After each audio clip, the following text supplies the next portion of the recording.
Chapter 43-22. Outside the Four Seas formation, there were still over 1 million members of the Sea Race. At this moment, these members of the Sea Race had surrounded Xiao Hua and the others. Behind the Sea Race, the entire South Sea Dragon Palace had changed under the control of the South Sea Great General. Within the tens of thousands of li of the Dragon Palace, all the palaces were emitting light. All the seawater was also faintly fluctuating. Nearly endless water elemental energy of heaven and earth surged over from 100,000 li to 1 million li of the sea and poured into the Dragon Palace. The entire Dragon Palace and all the members of the Sea Race had formed another great formation, a true overturn oceans formation. When the Four Seas formation collapsed, the entire overturn oceans formation immediately appeared in front of the South Sea Dragon King Ao Tsongda. Ao Tsongda laughed nastily. This was what he had instructed Ao Xen to do before he laid down the Four Seas formation. He activated the Dragon Emperor without hesitation. Once the Dragon Emperor entered the Overturn Oceans formation, she became the formation eye of the entire Overturn Oceans formation. The South Sea Dragon King Dragon Emperor, who originally ruled the South Sea, immediately borrowed the power of the Overturn Oceans formation to create a huge pressure that pressed down on Xiao Hua from 1 million li of the sea. Good. Facing the power of such a great formation, even Ao Qian could not help but praise. This kind of power of the sea, the power of 1 million members of the Sea Race, was not something that a few ninth-grade essence energy cultivators could resist. Even if there was a literary star and a great sage among them, Ao Qian could almost see the scene of Xiao Hua and the others escaping in a sorry state. Damn it! Everyone could see the anger in Ao Tsongda's eyes. He had truly suffered under Wen Chu's hands. Only then did he fiercely shout, "So what if you are a literary star? So what if you can activate Wen Chu to become a star? Can the will of the many sages resist the will of the people?" Facing such a heavy pressure, Wen Chu, Tianran and Feng Wu's expressions changed. They could easily escape without any effort, but if they resisted, not only would they be injured, how many of the million members of the Sea Race would be able to survive? Although Buddha Bodhi had already attained the Maitreya Buddha fruit, Xiao Hua's several clones also had a compassionate heart. They didn't want to fight to the death with these innocent dragon race and sea race. Ha ha ha. Only Xiao Hua's expression didn't change. Looking at the entire Southern Sea Dragon Palace turning into an incomparably large array, he couldn't help but laugh loudly. His tone was filled with pride. This Xiao doesn't know if anyone from the 3 continents has already caused havoc in the Dragon Palace. However, from today onwards, when someone causes havoc in the Dragon Palace again, it won't be unprecedented, because at this moment, I will destroy the South Sea Dragon Palace. While speaking, Xiao Hua raised his hand and took out the Kunlun mirror. He called out, "Fellow Taoist Kuang, it's time for you to show yourself. Your descendants really miss you, forcing I again and again." Roar! As the Kunlun mirror's light pillar pretended to penetrate, a powerful dragon roar rushed out from the light pillar. A dragon aura that was not inferior to the Dragon Emperor of the Four Seas rushed out in all directions with the dragon roar. "Reverend Yun!" Ao Qian cried out in disbelief once again. He had always thought that Xiao Hua was Reverend Yun, but it never occurred to him that Reverend Yun was actually someone else. What the hell is going on here? Ao Qian felt a headache coming on, as if he was drawing water with a bamboo basket. But at this moment, he had no time to feel the bitterness of having nothing, as he exerted all his strength to drive the Dragon Emperor to resist the oppressive aura of Reverend Yun from the Dragon Realm. When Reverend Yun's dragon body appeared in the Southern Sea Dragon Palace, an aura of a king returning to the Dragon Emperor of the Dragon Palace of the 3 Seas pressed down forcefully. However, even Reverend Yun felt that he could not withstand the entire Dragon Palace's array alone. Nevertheless, Reverend Yun was not in a hurry. He threw his head back and roared as he reached out his dragon claw and raised the ancient Pangu axe high into the air. The broken Pangu axe was just a shadow on the primitive continent, but when it appeared here, countless powers of laws poured down crazily. As the light and shadow twisted, the space collapsed once again. Strange black and white ripples rushed into the shadow of the axe, and in just a flash, an axe that looked ordinary to the naked eye or divine will revealed its true form. As Yun's dragon claw waved the handle of the axe, the Pangu axe began to move gently in the Dragon Palace. A soft swoosh rang out, softer than the sound of a flying sword cutting through silk, and gentler than a breeze caressing one's face. Just like that, a crack appeared on the surface of the Penguax. The broken Four Seas formation was cut in half, the Seven Stars Palace was cut in half, the tens of thousands of oceanic clans were cut in half, the entire Dragon Palace was cut in half, and even the ocean region of 1,000,000 miles was cut in half. All the dragons, all the oceanic clans, and even Xiaohua were stunned. Boom! In the end, a huge rumbling sound came from the bottom of the sea. 1,000,000 miles long, 100 miles wide, and 1,000 miles deep trench appeared in the Dragon Palace that had been split into two halves. Only then did all the sea race awaken. Roar! Reverend Yun gave a furious roar as a golden light burst out from his body, and the Penguax disappeared into his dragon body. Who dares to attack me again? I'll kill him. Reverend Yun's weak voice rang out as he descended towards the mirror of Kunlun. Fellow Taoist. Xiaohua hurriedly stopped him and transmitted his voice to him. The dragon throne of the Dragon King of the Western Ocean. Reverend Yun nodded. The dragon claw had covered Aohong's dragon throne, and as the dragon claw raised, Reverend Yun easily grabbed it. Xiaohua was overjoyed. He shook the mirror of Kunlun and pulled Reverend Yun into his space. Ao Qian, Ao Concrete, and Ao Go were all struck dumb. If Aohong had not fainted, he would have been struck dumb as well.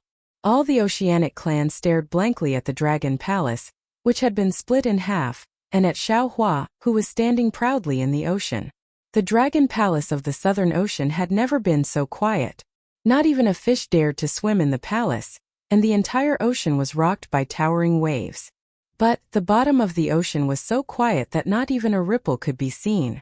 After the time it took to finish a pot of tea, Xiaohua cleared his throat and said, "Dragon King of the Southern Ocean, you may withdraw your subordinates now."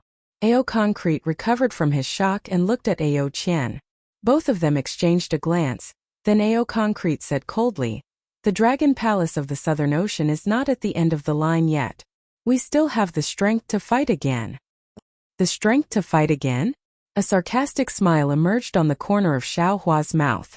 He pointed a finger into the distance and said, "You can't even protect your fourth prince. How can you talk about the strength to protect yourself?" Ao Concrete was slightly startled, and he hurriedly turned to where Xiaohua was pointing. Sure enough, there were a few dragon generals guarding there.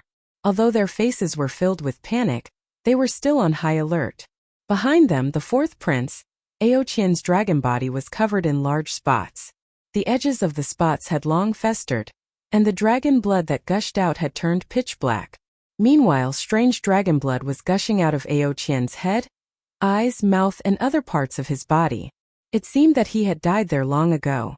Ao Concrete's body stiffened, and he immediately said, "Ao Qian plotted to kill his own brother, and he has violated the law of the four seas.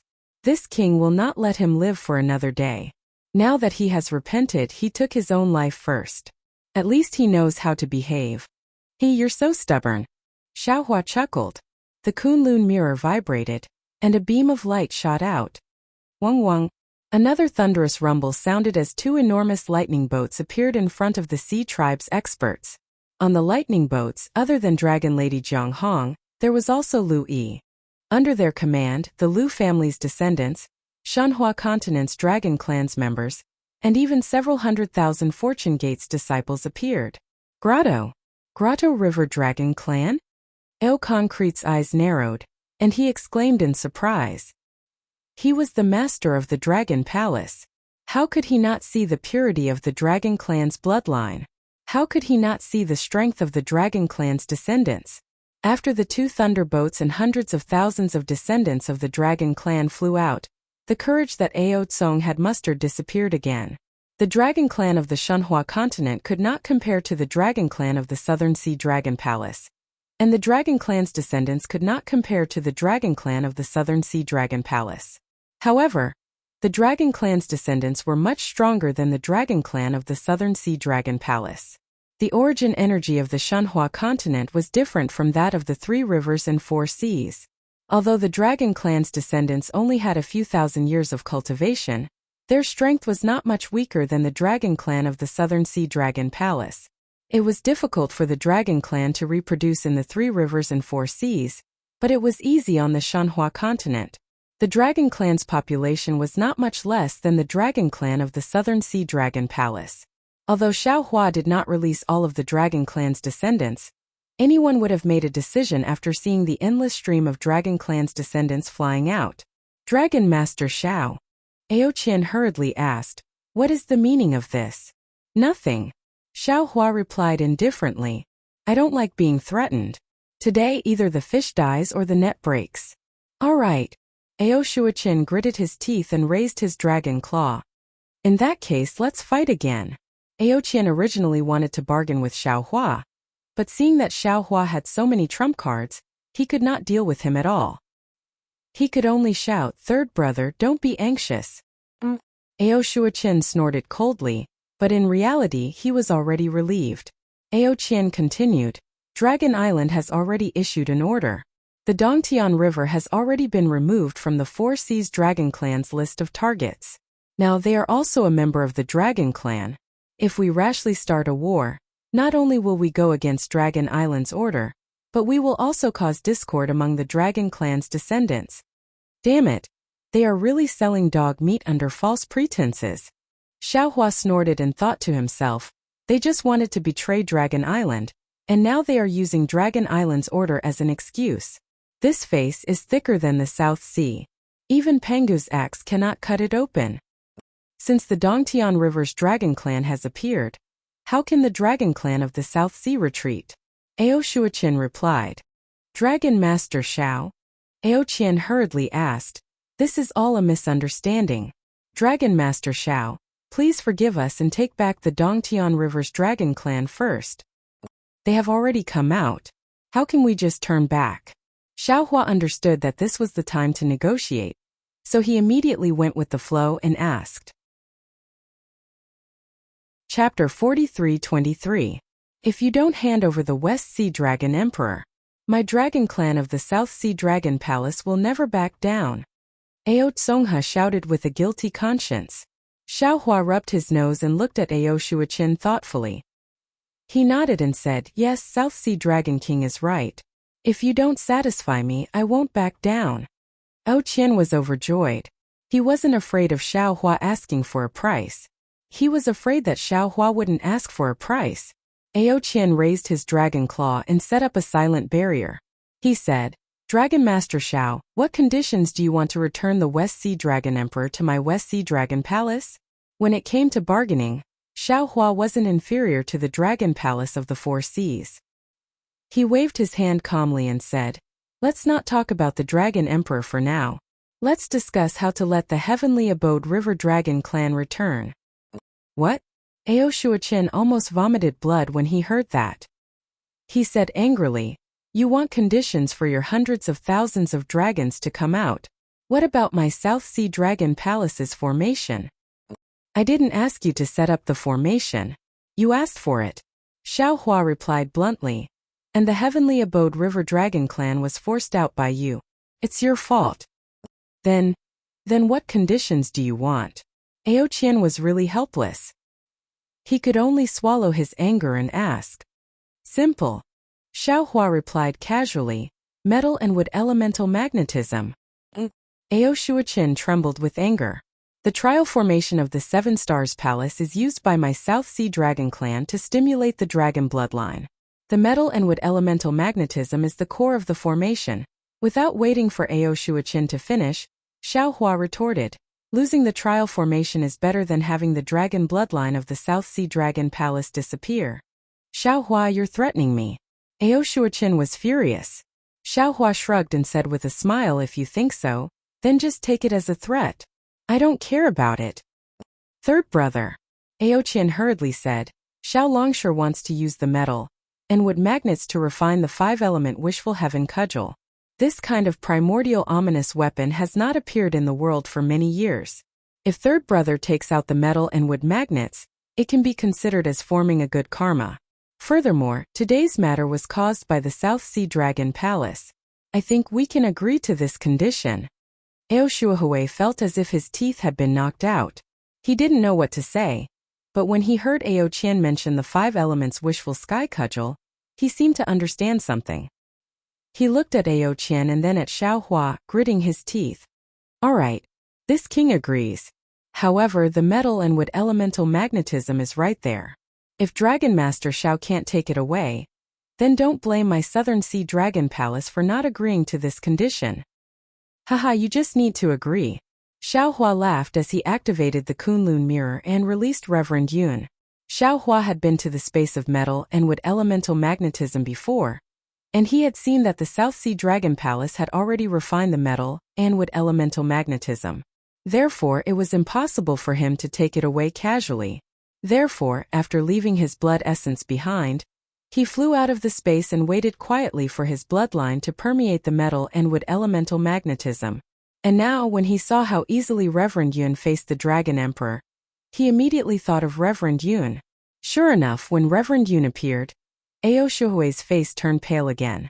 When Reverend Yun breathed out a dragon aura and sucked the metal and wood elemental magnetism into the space, Ao Shuhui's head drooped down, looking dejected. Xiao Longshi, Ao Qian asked again, can we discuss the matter of the Dragon Emperor now? Of course not. Xiao Hua refused without even thinking about it. Ah, why? Ao Qian was taken aback. Can't the dragons in Heavenly Abode River go back? What about my fellow Taoists? Xiao Hua looked at Feng Wu Wenchu and Heavenly Man and said proudly, they are one stars of Confucianism and great saints of the demon race. Do you think they can leave so easily? Then, Ao Qian looked at Feng Wu with fear and asked in a low voice, what is your condition, Xiao Longshi? Xiao Hua glanced at Ao Go, who shrunk his neck as a bad feeling rose from the bottom of his heart. The North Sea Dragon Palace should have an innate mother of wood, right? Xiao Hua smiled and said, it is exactly what I need to refine the 5 elements heaven cudgel. Lord of North Sea, please bear the pain and part with it. Ao Go nearly jumped up when he heard that. Xiao Hua, you want an innate mother of wood? How can there be an innate mother of wood in the entire 3 rivers and 4 seas? How can the innate mother of wood in my North Sea Dragon Palace possibly? Before Ao Go could finish, Xiao Hua shrugged, clapped his hands and said, it doesn't matter. Since the Lord of North Sea is not willing, I won't mention it again.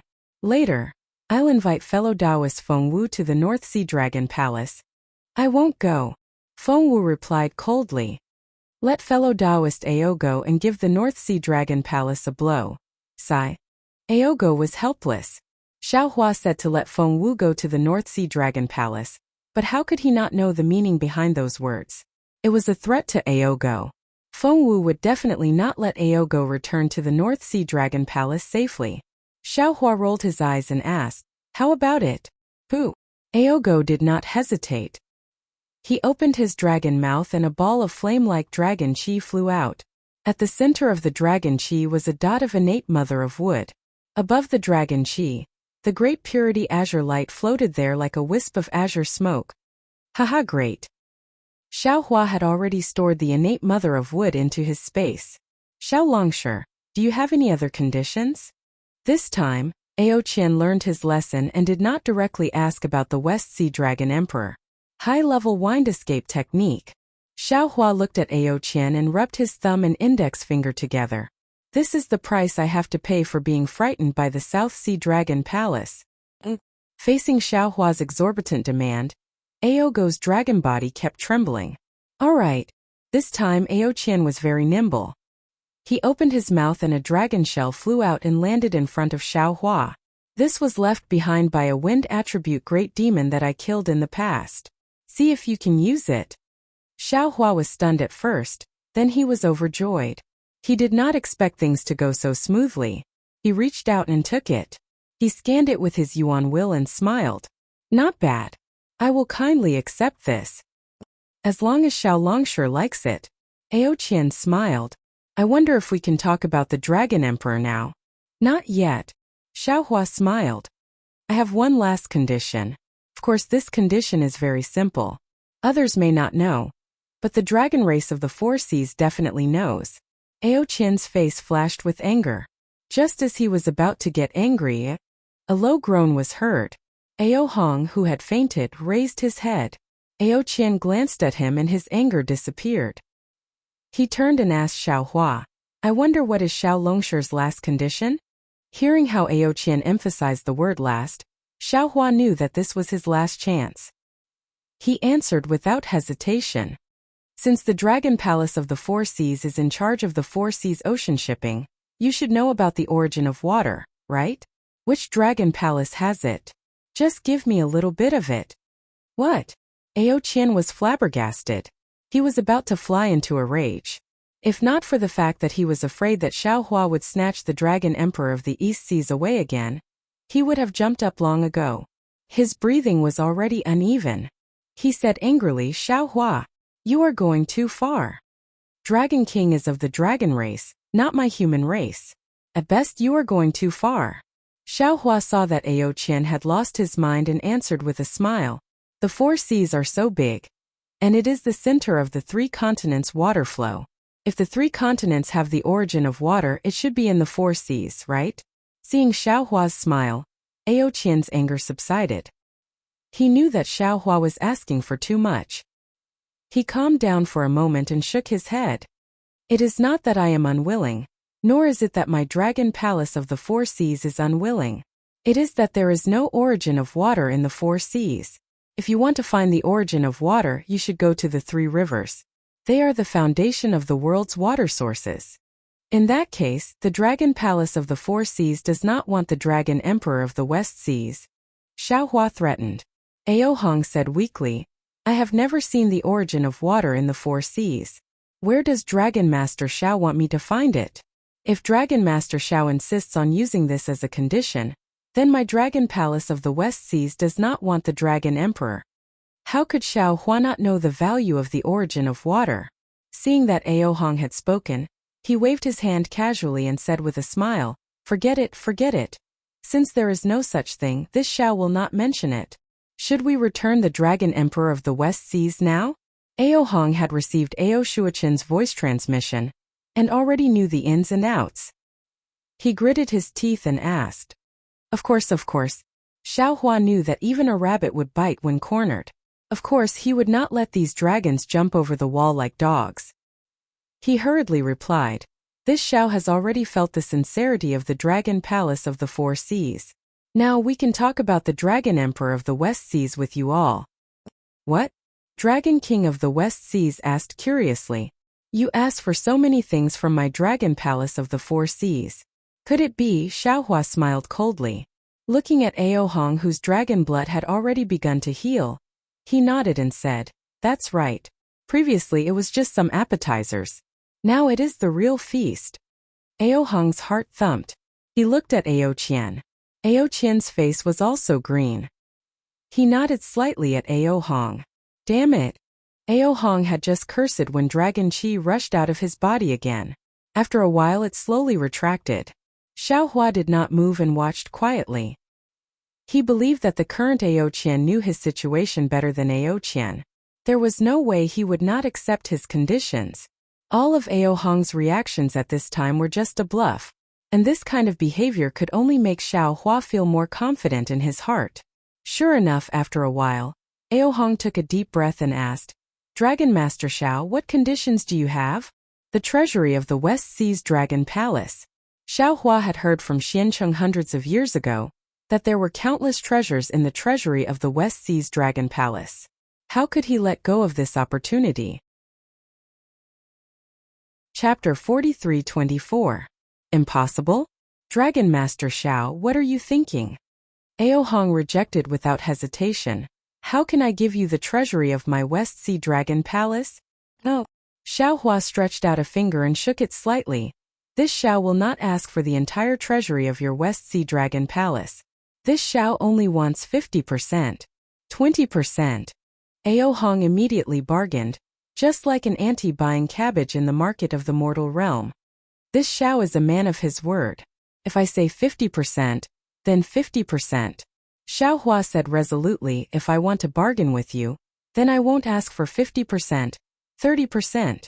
Ao Hong clenched his teeth and said, Dragon Master Xiao, you don't even know what 30% of my West Sea Dragon Palace's treasury means. Xiao Hua snorted disdainfully, proudly pointing at the dragons outside the restriction and said, These dragons and their descendants were all raised by this Xiao. Do you think this old man doesn't know the situation of the West Sea Dragon Palace's treasury? Besides, only with the West Sea Dragon Emperor can you control the West Sea Dragon King. Then the treasury of the West Sea Dragon Palace will be full sooner or later. If you don't have the West Sea Dragon Emperor. At this point, Xiaohua didn't need to say anything more. Aohong knew how to choose. All right. Aohong narrowed his eyes, pondered for a moment and said, this king agrees to take out 50% of the treasury to exchange for the Dragon Emperor. However, if Dragon Master can tell me the news of the West Sea Fire Dragon Soul, this king is willing to take out another 20%. Xiaohua smiled and his eyes narrowed like a fox's. He also transmitted his voice. There's no need for you to take out 20% of the treasure vault as an exchange. After this Xiao obtains 50%, this Xiao will naturally tell you the information this Xiao knows. This news, just treat it as a gift. Really? Aohong's heart moved, and he asked with some disbelief. Of course, this Xiao has always been a man of his word. Xiaohua patted his chest and answered proudly. All right. Aohong nodded solemnly and said, in that case, this king will return to the West Sea Dragon Palace. Don't be in such a hurry. Xiaohua smiled and said, this Xiao will go with you. Now that you are heavily injured, if something were to happen, this Xiao's treasures would disappear. How could that be possible? Longsure Xiao. Seeing that Xiaohua was about to leave, Ao Qian hurriedly asked, this king's 4 seas pearl? Xiaohua rolled his eyes and said snappily, of course you can return it to the East Sea Dragon Palace, but you have to use 30% of the East Sea Dragon Palace's treasury in exchange. You. Ao Qian didn't say anything. Aogo stretched out his dragon claw, trembling with anger, and said, the 4 seas pearl belongs to the 4 seas. If you take it, so be it. Now I'll give you face and trade with you. Do you all have the qualifications to trade? Xiaohua did not wait for Aogo to finish speaking and coldly said, Aogo, ask yourself honestly, how did you deal with this Xiao in the beginning? Don't think that I don't know what you're planning. The reason why I'm standing here talking to you and making some deals with you is also because I'm giving face to Dragon Island, and because I'm a Dragon Master. I'm also giving face to Great Elder Aogia's painstaking efforts. If it weren't for this Xiao wouldn't be bothered to talk to you all. Isn't it just killing dragons? It's not like this Xiao hasn't killed dragons before. It's not like you all haven't seen the corpses of dragons that died at my hands. Back then, this Xiao was only a 4th grade essence energy cultivator, and dared to set up a bloodsteel in the bronze pillar state. Today in the 4 seas, is there anyone who can stop this Xiao from killing? Speaking up to here, Xiaohua's eyes were like lightning as he looked at Ao Qian, Ao Hong, Ao Concrete, and Aogo. Although the 4 Dragon Kings didn't fear Xiaohua's gaze, they didn't dare to look him in the eye for even a moment. Don't blame this Xiao for speaking so harshly. It's you all who are too disgusting. Xiaohua said again. Perhaps you all have been sitting on the dragon throne for too long and your schemes are deeper than the South Sea. But you all must remember, the wrath of the Son of Heaven will cause millions of corpses to float and blood to flow for thousands of miles. The wrath of commoners will cause blood to flow for 5 steps and mourn for the world. In this world, there is no throne for a long time, only a long benevolence. After speaking, Xiaohua opened his mouth and a heart-shaped sword light soared into the sky. It streaked across the sky and easily broke the restriction set up by Ao Qian. Outside the restriction, Jiang Hong, Lu Yi, and the others controlled the thunderboat. They were on high alert. Although the entire South Sea Dragon Palace had been split in half by Xiaohua, there were still millions of Sea Clan members. The Dragon Clan led by Jiang Hong, and the Dragon Clan descendants led by Lu Yi were still at a disadvantage in terms of numbers. Seeing Xiaohua appear, Jiang Hong and the other dragons were overjoyed. Lu Yi transmitted his voice, Master. Did the negotiations break down? Are we going to fight? Fight your head. Xiaohua glared at him and scolded. These dragon descendants and sea race members might become your wife's subordinates in the future. Are you willing to kill them? Master, what do you mean? Lu Yi was really confused because after the restriction was set up, the 4 Dragon Kings of the 4 seas appeared safe and sound. Their expressions and majesty were the same as before. Nothing. Xiaohua laughed and said, your copper coin of treasure fall is quite useful. I'll borrow it first. I'll give you the spirit-binding shackles refined by your martial uncle Lei Ting. Yes, master. Louis was overjoyed. Actually, he had no use for the copper coin of treasure fall. He had heard Xiao Hua talk about the spirit-binding shackles, which were refined from the antennae of the bee he killed on Tongtian Peak that day. When the Thunderclap Immortal was refining this item, Louis had seen it before and had also drooled over the spirit-binding shackles. However, he had never thought that Xiao Hua would bestow this item to him, and order all the disciples to leave the South Sea Dragon Palace and have Zhang Hong take them to Heavenly Abode River. Xiao Hua swept his gaze and ordered, "Tell your wife that I found a dragon weapon for her. Don't be so petty in the future." Yes, yes, master. Lu Yi's face turned red. He understood that Xiao Hua could have said these words directly to Zhang Hong.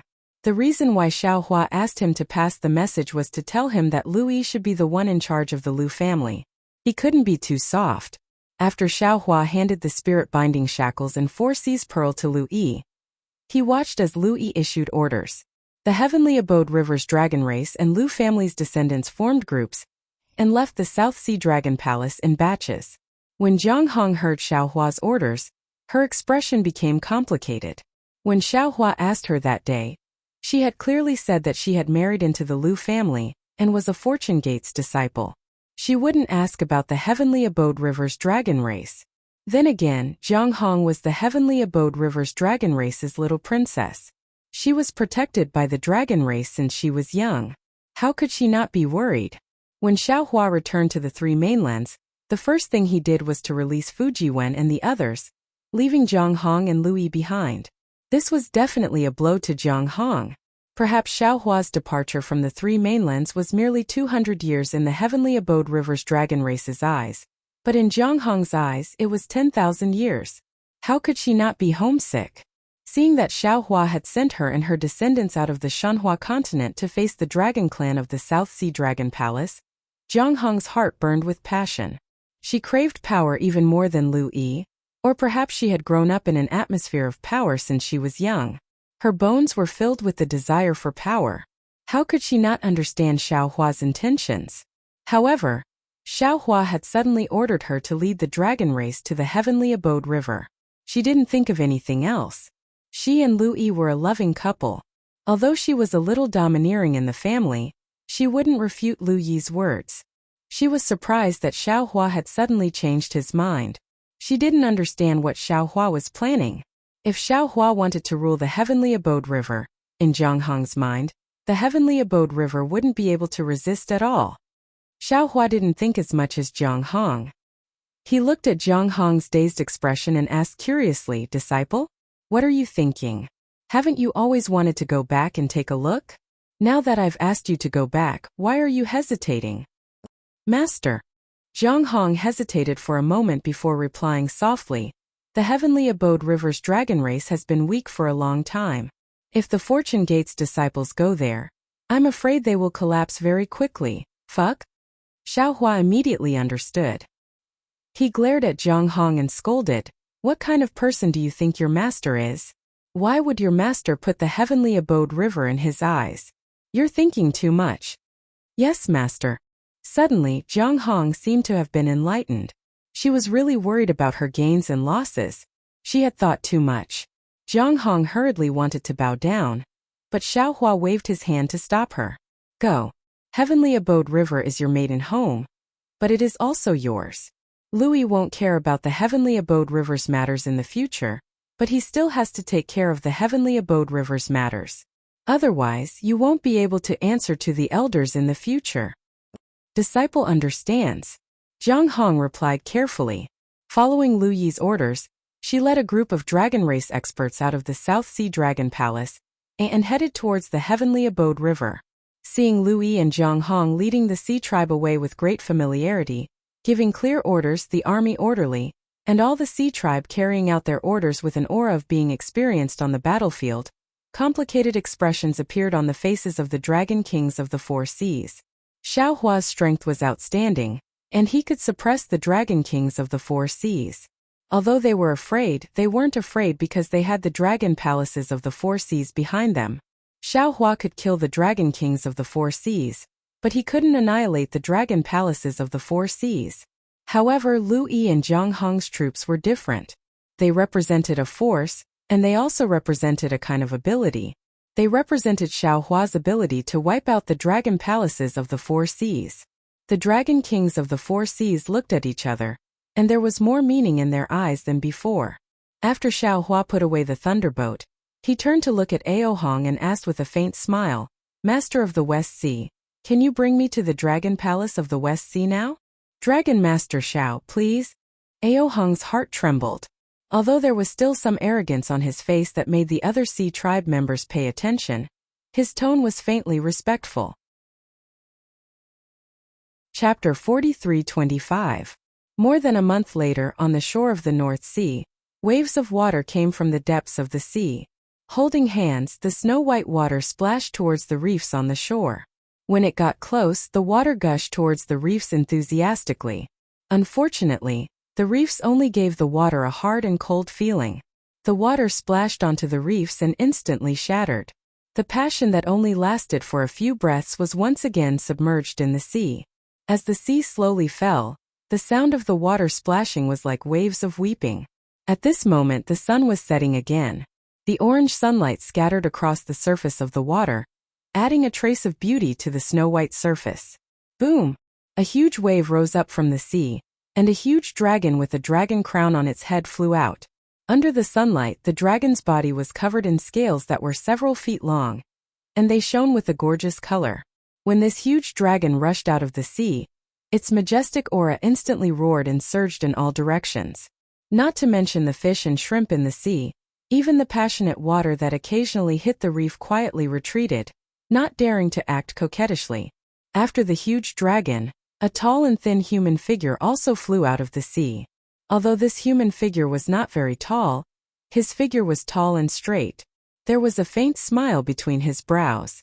Those slanted eyebrows and slender phoenix eyes. Wasn't this Xiao Hua, Taoist Master Xiao? Xiao Hua flew out of the sea. His divine sense swept towards the reef. After a moment he smiled and said, "So you've already reached the Thousand Demons' sacred realm. Thank you for sending me off for thousands of miles. This Xiao can't thank you enough." The huge dragon turned its head. Although the ferocious dragon head was full of majesty, the fear in its eyes was mixed with shame and anger. It looked rather complicated. This huge dragon was the West Sea's master Ao Hong. Ao Hong opened his mouth and replied.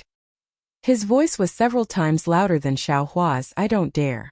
It's this king's honor to be able to send Dragon Master Xiao to the Thousand Demons' sacred realm. And since we've already reached the Thousand Demons' sacred realm, we humans have an old saying, even if you send someone 1,000 miles away, they will still have to part. Let's part here. If fate wills it in the future, this Xiao will go to the West Sea Dragon Palace to visit Taoist." Xiao Hua smiled and nodded. He cupped his hands as if he was bidding farewell to an old friend. The enthusiasm on his face was even more beautiful than the sunset in the sky. Ao Hong forced a smile and said, "Dragon Master Xiao is the master of my dragon race. This king will always wait for Dragon Master's arrival in the Dragon Palace. When the time comes, we'll drink and chat." "All right." After Xiao Hua cupped his hands, he flew up and said, "Since that's the case, we'll part ways here." Cough cough. When Ao Hong saw that Xiao Hua was really about to leave, he hastily coughed and sent a voice transmission. "Dragon Master Xiao, earlier, didn't you say that you were going to tell this prince that fire dragon's soul?" Ouch! Xiao Hua patted his forehead, his face filled with apology, and said, "Look at me in the Dragon Palace treasury, my eyes were dazzled, and I actually forgot such an important matter.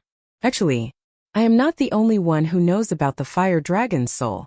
There is also a member of the Sea Clan in your West Sea Dragon Palace who knows about it. Go ahead and ask him." "Who?" Ao Hong was taken aback. He forgot to send a voice transmission as he exclaimed, "There are other members of the sea race in my West Sea Dragon Palace that know of this matter?" "That's right." Xiao Hua nods. "You just have to ask Xiancheng in your Dragon Palace about this." "Xiancheng? West Sea Patrol Chief?" Ao Hong was truly confused. How did he know about the fire dragon's soul? Could it be that Dragon Master Xiao doesn't know where the fire dragon's soul is? I only promised to tell you about the fire dragon's soul, but I didn't say where the fire dragon's soul is. Xiao Hua smiles. If I tell you where the fire dragon's soul is, your West Sea Dragon Palace treasury will belong to me. After saying that, Xiao Hua's body flashed with lightning as he turned into a bolt of lightning and charged towards the Thousand Demons' sacred realm, disappearing in an instant. Damn it! At this moment, Ao Hong finally realized that he seemed to have been tricked by Xiao Hua. However, if he thought about it carefully, Xiao Hua only promised to tell him about the fire dragon's soul. Since he had already named Xian Cheng, as long as he asked Xian Cheng, wouldn't he know the whereabouts of the fire dragon's soul? Xiao Hua didn't go back on his word. Damn Xian Cheng. Ao Hong didn't dare to vent his anger on Xiao Hua, but he dared to vent his anger on Xian Cheng. After cursing angrily, his dragon body flipped a few times in the air and fell into the sea with a whoosh, disappearing in an instant. Dusk was over, the curtain of night rose, the stars were bright, and the crescent moon was hidden. In the darkness, Xiao Hua activated the wind escape technique and flew slowly.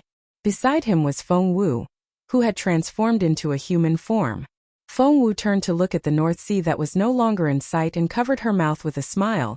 Fellow Taoist is really sinister, sending Ao Hong away with one sentence. This time that damn Xian Cheng will lose a layer of skin even if he doesn't die. How can it be just a layer of skin? Xiao Hua indifferently replied. I dare to bet with you that this time Xian Cheng is dead for sure. Why? Feng Wu didn't know if she really didn't know or if she was just chatty, so she asked back.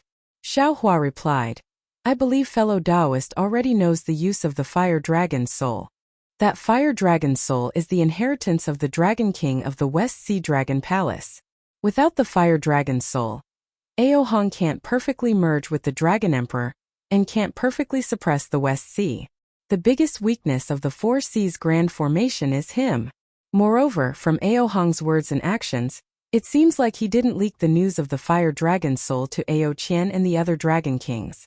In other words, he might suspect that the fire dragon's soul was taken away by the other Dragon Kings. Or maybe he didn't dare to let the other Dragon Kings know that the fire dragon's soul was lost. This kind of important news, Xian Cheng actually didn't report it to him, and secretly went to look for it himself.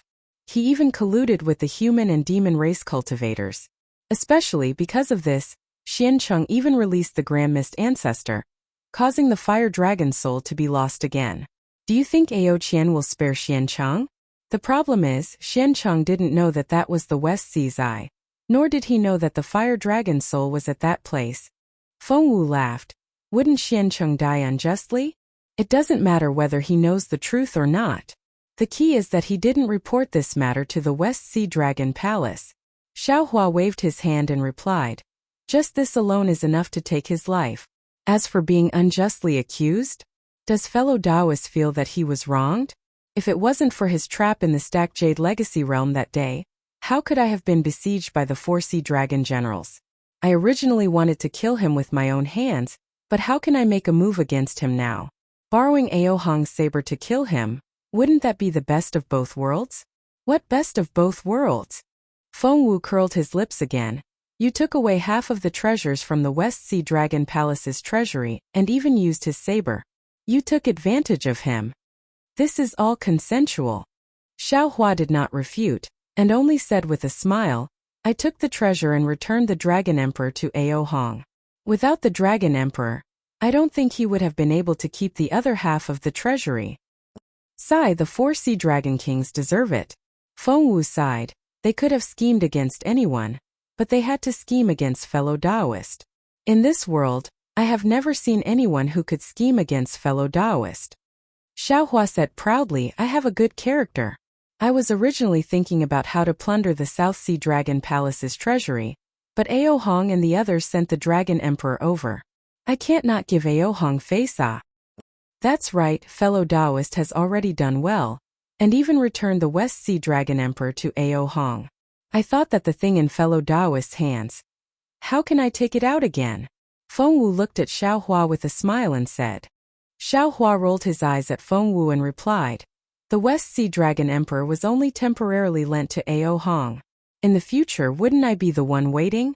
Then how can Ao Hong, who doesn't have the fire dragon soul, Keep the Dragon Emperor. Oh, Feng Wu was startled and said with some surprise, "What does fellow Taoist mean? Could it be that you still want to be the master of the West Sea?" "I have no interest in that boring thing." Xiao Hua waved his hand and said, "And previously, I didn't intend to interfere with the matters of the Dragon Palace of the Four Seas. However, since Aojia tricked me and wanted me to use the name of the Dragon Master to restrain the Dragon Palace of the Four Seas, then, we might as well do something bigger and stir up the water of the entire Four Seas." "Good boy." Feng Wu understood at once and almost gave a thumbs up and praised, "Why didn't I think of it? Fellow Taoist is still the best." "It's not that great." Xiao Hua was modest at this time and waved his hand and said, "Seeing the Dragon Emperor of the West Sea Dragon King, I also had a sudden idea. Since Zhongluer's Maitreya Buddha fruit can be given to Bodhi, why can't Aohong's West Sea Dragon Emperor be given to Little White Dragon? Isn't Little White Dragon obtaining the Fire Dragon Soul the same logic as Bodhi obtaining the Great Derivation Exquisite Pagoda? The opportunity has already been placed in front of us. If we don't take it, we'd be fools." If it's so simple, why did fellow Taoist almost fall into the Devil Dao that day? You even almost killed Buddha Bodhi? Feng Wu didn't know that he was exposing the scar in Xiao Hua's heart, and asked without thinking. Xiao Hua was already able to face it calmly at this time, and didn't care about Feng Wu's words. Instead, he smiled and said, "If I take other people's things, I naturally won't think too much about it.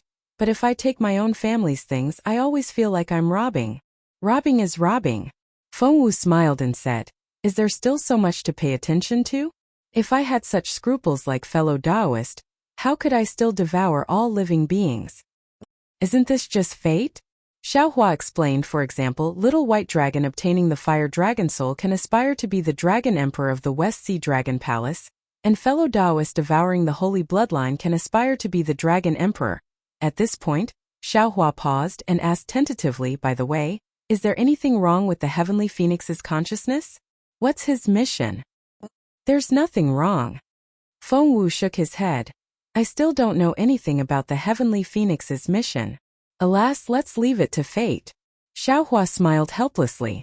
The matter of the Heavenly Phoenix and the Holy Bloodline was probably not something he could solve with his current strength. Alas, they're all from the Demon Clan. Why is the Dragon Clan so cunning? Feng Wu also sighed like Xiao Hua. There's so much to pay attention to when giving a Dragon Master. At that time, I really thought it was to rope in fellow Taoist Ao. Chapter 43-26. Looking at Feng Wu's sighing appearance, Xiao Hua understood that Feng Wu had obtained the position of great sage, and his spiritual wisdom had already begun to awaken. Now, he had also reached the crucial point of forming a human nature. Xiao Hua had to give him some enlightenment at all times, so he patiently explained, "Actually, what we think is not unreasonable." It was also one of their thoughts. However, Aojia is the great elder of Dragon Palace. He stands at a high position and sees far, so he knows more information than us. When he was trying to rope us in, he would naturally consider other factors, such as the Dragon Palace of the Four Seas disobedience, the betrayal of the Gue clan, the coveting of the second elder, and so on. As for us, we appeared at the right place at the right time, which allowed Aojia to make the right choice. By making I the Dragon Teacher firstly, it would allow us to rope in Reverend Yun and express Dragon Island's attitude. Secondly, it would give Aojan a reason to be at ease, allowing him to join hands with I when he could not get help from Dragon Island. I had thought of these two reasons before, but now, looking at the situation of the Dragon Palace of the Four Seas, I have a third reason. I can restrain the Dragon Palace of the Four Seas with the title of Dragon Teacher. Oh, wrong, Reverend Yun can restrain the Dragon Emperors of the Dragon Palace of the Four Seas. I reckon the 4 Dragon Emperors are not suppressed by the elders of the Dragon Palace, which is the most fundamental reason why the Dragon Palace of the Four Seas refused to submit to Dragon Island. Of course, I reckon there is a 4th or even a 5th reason, but I can't recall it for now. However, I don't like to be someone else's chess piece. Since I don't want to be a chess piece, I have to jump out from the chessboard. What I have gained in the heavenly prison for tens of thousands of years, what my fellow Taoists have gained from the bloody storm in the ruins, what Wen Chu has gained from the sages of literature, what Feng Wu has gained from the stars, what heavenly Tao has gained from the primordial purple qi, and what we have gained from opening the heavens in the primitive continent and saving the world. All these are enough for me to stand at the top of the 3 continents. Of course, it is impossible to digest all these without tens of thousands of years of cultivation or some extreme opportunities. However, what I have gained so far is enough for I to jump out from the chessboard. I have indeed come out, but the chessboard of the Dragon Clan is still there, and the game must continue. Therefore, other than the arrangement of the Dragon Island and the Dragon Palace, I have also made a third arrangement. Aojan was indebted to I, and Aojan was also a man of his word. Between Dragon Island and I, he knew who he would choose. Aohong was nearing his end. After the 4 Seas Grand Array, there might be some turmoil in the 4 Seas. The little white dragon had a chance to enter the West Sea Dragon Palace.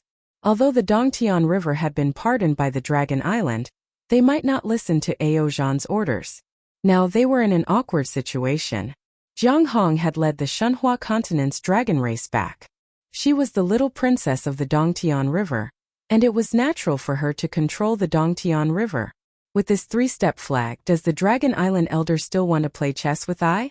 The Dragon Palace of the 4 Seas has been arrogant for too long. We still have Reverend Yun. Feng Wu was happy to hear that as well, and said hastily, with Reverend Yun here, who can compete with him? With the axe of the South Sea Dragon Palace. Which stupid dragon dared to go against Reverend Yun? Reverend Yun doesn't even have to show up in the future. He can just be a title. Xiao Hua said with a smile. Besides, the current Reverend Yun does not belong to the 3 continents anymore. What do you mean, fellow Taoist? Feng Wu did not understand.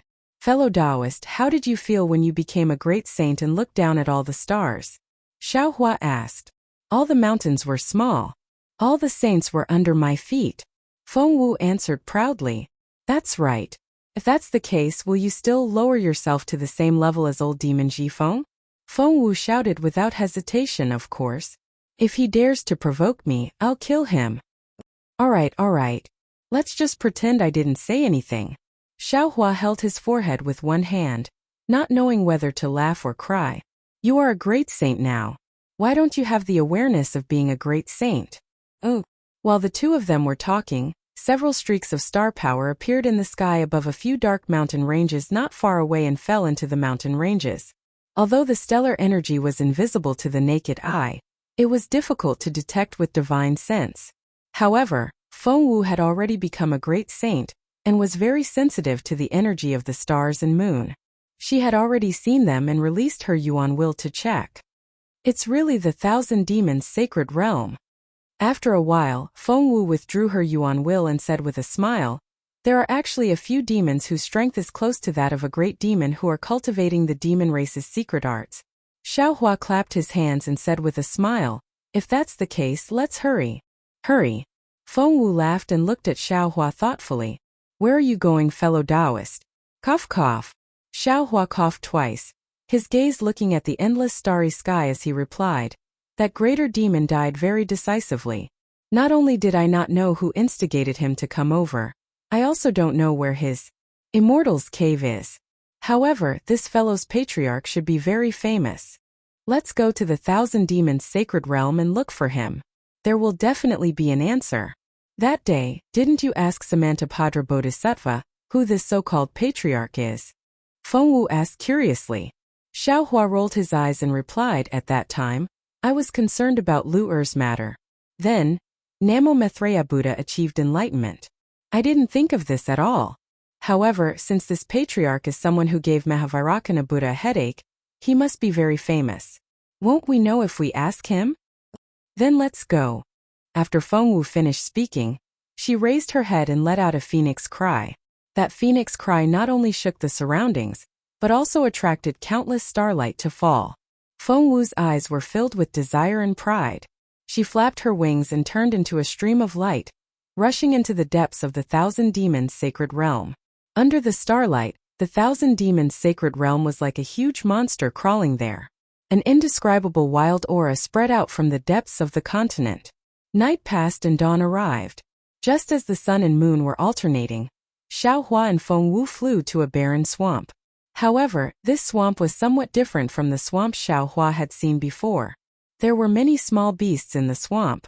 They were either gliding along the surface of the water or darting around wantonly in the red and black mud. Occasionally, some small flying creatures like dragonflies would fly by. The clever little beasts had already jumped up high and stretched out their tongues to swallow them. The mosquitoes and other creatures that were commonly seen in swamps could not be seen at all here. Even the fishy smell was almost indiscernible. What was left was only some rich starlight aura. The morning sun had just risen, and everywhere it shone, the swamp was already covered in sparkling gold. The many little beasts were a little lazy under the sunlight. In the gentle breeze, the starlight aura gradually faded and was replaced by the extremely hot aura of the sun. The swamp was surrounded by spiritual trees that were several feet long. At this moment, the few dewdrops on the branches and leaves of the spiritual trees had already turned into nothingness. Along with the dewdrops, the little beasts had also disappeared. Above the mud of the swamp, whirlpools could be vaguely seen.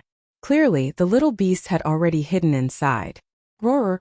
After a short while, hundreds of demonic beasts emerged from the mud in other places. These demonic beasts were dozens of feet in size. Other than the 3 sharp horns on their heads, there were also some small thorns on their bodies. However, these small thorns were covered by a thick layer of mud, and only a few extremely short thorns could be seen. Oh, these demonic beasts had just poked their bodies out, and before they could even roar twice, they immediately let out low howls. Their huge bodies stopped in the swamp, and they didn't dare to move at all. On the heads of the monsters, the eyes behind the mud all flashed with terrifying gazes. Swoosh! Under the gazes of these demonic beasts, Feng Wu and Xiao Hua's figures seemed ordinary yet extremely fast as they flashed past in the sky. Only after the two of them had flown far away did these demonic beasts become lively once again, as expected of the 1,000 monsters' sacred realm. Xiao Hua quietly withdrew his divine sense from the swamp and said in a low voice, "No matter if it's a high-level monster or a low-level monster, they all have a natural sense for experts. We have yet to release our divine sense or origin thought. As long as we don't conceal our aura, they will be able to detect us early, yes." Feng Wu did not release her origin thought. Instead, she looked down and sighed. The 3 continents are the hidden immortal continent, the Western Paradise, and the 1,000 monsters' sacred realm. Although there are 4 seas in between, they are still the same realm. However, for some reason, these 3 continents are completely different. The hidden immortal continent is filled with boundless noble qi, and the human clan's luck is endless. The Western Paradise is filled with Buddhist light, and the sound of wooden fish and the chanting of scriptures are endless. Even the beasts seem to carry an extremely heavy benevolence. Looking at the Western Paradise again today, there are endless ravines, endless forests, and countless monsters and monsters. What's special is that the 1,000 monsters' sacred realm is somewhat similar to the prehistoric continent. Many of the mountains and spiritual trees are several times taller than other places. If it weren't for the abundant vitality and the strong power of the stars and moon, I would almost think that this is the prehistoric continent. Xiao Hua's figure did not change. Following Feng Wu's flapping wings, he also looked at the abnormally tall mountain range in the distant horizon and nodded. Fellow Taoist is right. I also suspect that the 1,000 monsters' sacred realm might be a fragment of an ancient prehistoric continent. Moreover, there are mysteries in this fragment that we don't know about. This is why the power of the stars and moon is more favored, causing the monster clan to prosper, and also creating countless great monsters, monster kings, and great saints. Yes, Feng Wu said with a smile, although this is the first time I have come to the 1,000 monsters' sacred realm. Under the power of the stars and moon and feeling the aura of countless monster clans on the continent, I actually feel like I'm at home. Moreover, I also feel a kind of summoning in that place. It's the aura of the main hall that appeared in the void when I attained the great saint realm that day. As she spoke, Feng Wu raised her eyes to look at the depths of the 1,000 monsters' sacred realm. Her eyes revealed an indescribable expression. Chapter 43:27. That's naturally where the Great Sage Hall is located. Xiao Hua's eyes also revealed a strange expression as he replied, "If nothing unexpected happens, every demon that attains the Great Sage realm will be able to sense the Great Sage Hall's aura within the 1,000 demons' sacred realm. However, with our current situation, It doesn't seem appropriate for us to enter the Great Sage Hall so soon. Isn't it just a Great Sage Hall? I don't even have the patience to go. Feng Wu said proudly. Besides, who knows what kind of trash the great sages in the Thousand Demons Sacred Realm are. They've already divided the forces of the Thousand Demons Sacred Realm. If I suddenly joined, wouldn't the balance be broken? They don't seem troublesome, but I do? Let's find a demon and ask them first. Xiaohua also didn't like troublesome matters, so he nodded and shifted his gaze away from the Great Sage Hall. Up ahead, Feng Wu's origin sense swept out and easily discovered the location of the changes in the power of the stars and moon. There's a great demon there. Feng Wu's figure landed on a mountain range in the distance, and Xiaohua naturally followed. Boom! Just as they flew close to the mountain range, an untamed aura surged from the depths of the mountain range and directly pressed towards Feng Wu. A cold voice sounded in Feng Wu and Xiaohua's ears. Where did this demon come from? Boom! Before the demon could finish speaking, Feng Wu sneered. She flapped her wings and the aura around her surged out like a torrent, instantly dispersing the great demon's aura. The demon's untamed arrogance immediately disappeared, and his cold voice was replaced with apprehension. He cried out in a low voice, "Senior, please spare my life. This lowly one didn't know it was Senior who had graced us with your presence." Feng Wu snorted coldly and rushed into the mountain range. However, in just half a cup of tea's time, Feng Wu and Xiaohua flew out of the mountain range with deep confusion on their faces. After identifying the direction slightly, they continued to fly towards the north. After flying for half a day, Feng Wu once again rushed into a pool and asked another great demon. After a few times, the sky was already close to dusk. The starry sky of the Thousand Demons Sacred Realm seemed to have arrived earlier than the hidden immortal continent and the pure land of ultimate bliss. Under the twilight starry sky, Xiaohua and Feng Wu slowed down. Feng Wu was unable to restrain the bewilderment in his heart, and he spoke first. "Fellow Taoist, looks like the matter isn't as simple as we thought." Xiaohua also replied somewhat self-deprecatingly, "Yes, I have always been somewhat self-righteous. This time, I thought that I already knew that the great demon's backing was the great sage that even the Mahavairakana revered one was afraid of, and that I only needed to find a great demon and ask for the details. But now, I already know who the 6 great sages of the Thousand Demons Sacred Realm are, and I have already asked about their residences. However, these great demons just don't know where these 6 places are. Not to mention who the great sage was that even the Mahavairakana revered Buddha feared. These narrow-minded great demons actually thought that every great sage could easily kill the Mahavairakana revered Buddha. It's really too laughable." Feng Wu looked at the gradually darkening sky and said, "That's right. The 6 great sages of the Thousand Demons Sacred Realm are ranked according to their rankings: the golden-winged great roc, the profound armored pentaceratops, the flying feather void beast, the 5-colored sea god shell, the scarlet flame vermilion bird, and the nether demonic dragon spider. If we only look at the great demon's body, it's somewhat similar to the 5-colored sea god shell. However, the 5-colored sea god shell is ranked 4th among the 6 great sages. How could its divine ability make the Mahavairakana revered Buddha fear it? Perhaps this 5-colored sea god shell great sage has a special divine ability? Can it restrain the Buddhist sect's methods?" Xiaohua frowned and guessed. Feng Wu shrugged and replied, "Perhaps. Of course, what the 6 great sages' true bodies are is just a legend. Perhaps the names of their true bodies are different from their true bodies?"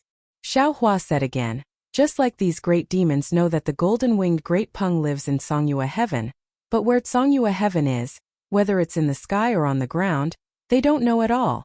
Yes, the mystic armored pentaceratops lives in the endless sea. The feathered void beast lives in the Xian space forest. The 5-colored sea god shell lives in the star-obscuring lake. The scarlet flame vermilion bird and the nether demonic dragon spider live in the sun vault mountain and the dark abyss respectively. However, these places are legends in the first place. They're a type of symbol. No one knows where these places are located in the Thousand Demons Sacred Realm." Feng Wu chimed in rather impatiently. Xiaohua was somewhat pensive. He looked in a direction and said, "Of course they don't know where the Great Sage Hall is. Could it be that we have to make a trip to the Great Sage Hall? If you want to go, then go." Feng Wu urged, "So what if there are 6 great sages? Can they defeat us fellow Taoists?" Xiaohua thought for a moment and shook his head. Now that the 6 great sages are in the open and fellow Taoists are in the dark, the situation is to our advantage. Moreover, if we rashly appear in the great sage hall, things will become even more troublesome. Forget it. Forget it. Fengwu shook his head and said, I won't think too much about it. I'll listen to fellow Taoists' instructions and do whatever fellow Taoist says. Hearing this, Xiaohua smiled and said, let's follow our previous plan and take it step by step. If there's no news today, perhaps there will be news tomorrow or the day after. Besides, if Little White Dragon is in trouble, he would have been in trouble long ago. He wouldn't care about these few days. All right, we'll listen to fellow Taoist. Fengwu nodded and looked at the night sky again. He asked, what about now? Shall we continue forward and find other great demons or even demon kings to ask? Haha, there's no need to be so anxious. Xiaohua waved his hand and said with a smile, we still have other things to do. As he spoke, Xiaohua stopped and invited Wenqiu and Taoist switch out of the space. He said, fellow Taoists, I have always had 2 questions that I haven't figured out the answer to.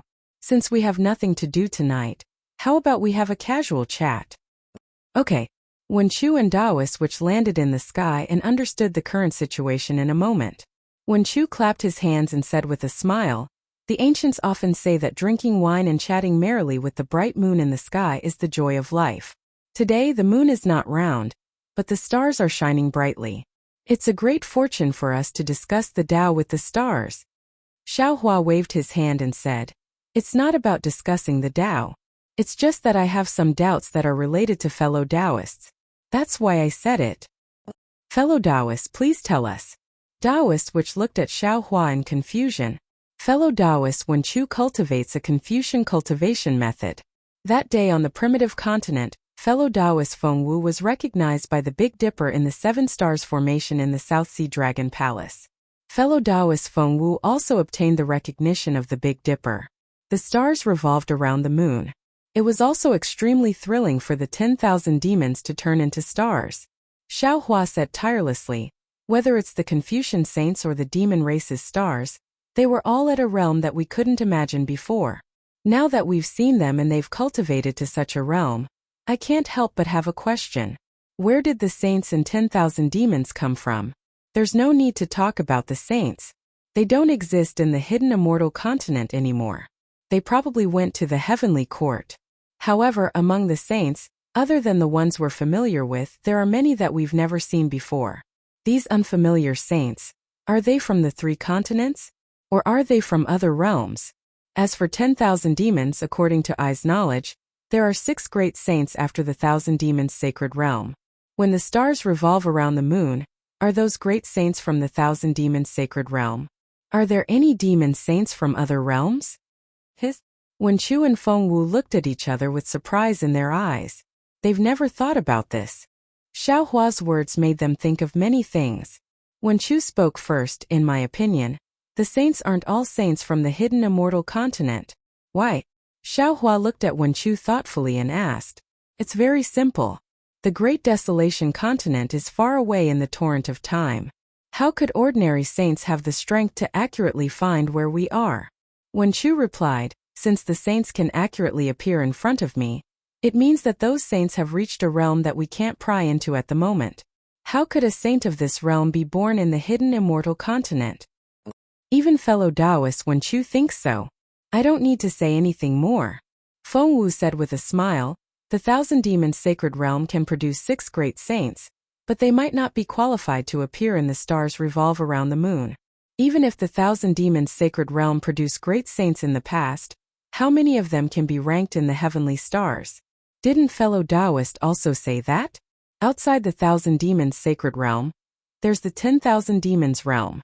That place is probably much bigger than the 3 continents, right? The chances of great saints appearing there are also more. Yes. In that case, other than the 3 continents and the Dawn Rain continent, there are many realms and many starry skies. The saints point Wenqiu and stars revolve around the moon, will also appear in other realms. Xiaohua nodded slightly. Wenqiu looked at the starry skies and sighed. When I don't look up, I always feel that I'm the master of the world. I always feel that I can look down on the mortal world and be my own master. Only when I see the starry skies will I understand my true position.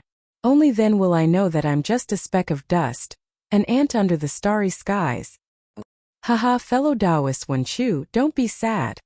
Xiaohua said with a smile. Even if we're ants, we're still the biggest ones. That's reasonable. Taoist which clapped his hands and said, I wonder what fellow Taoist's second question is? I'll have to ask fellow Taoist to explain the second question. Xiaohua said with a smile, of course, I had this question when I saw countless souls at the bottom of the heaven and earth pagoda in the great sky array of the great desolation continent.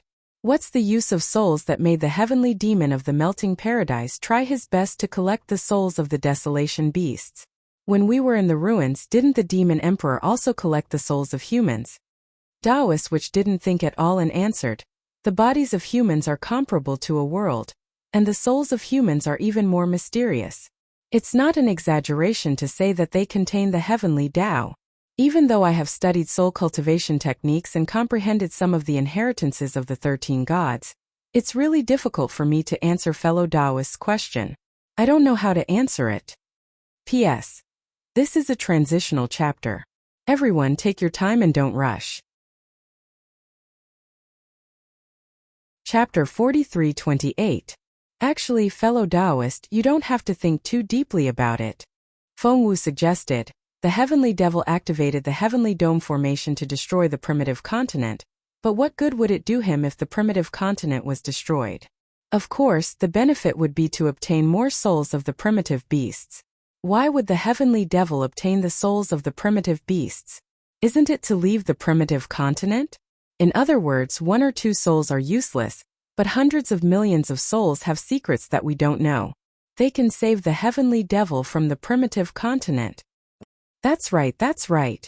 Xiaohua smiled. That day on the primitive continent, weren't you entangled by the dark sky thunder vine? Didn't a demon race want to seize the Kunlun mirror? Presumably, that demon race was transformed by the heavenly devil. He wanted to use the Kunlun mirror to escape from here.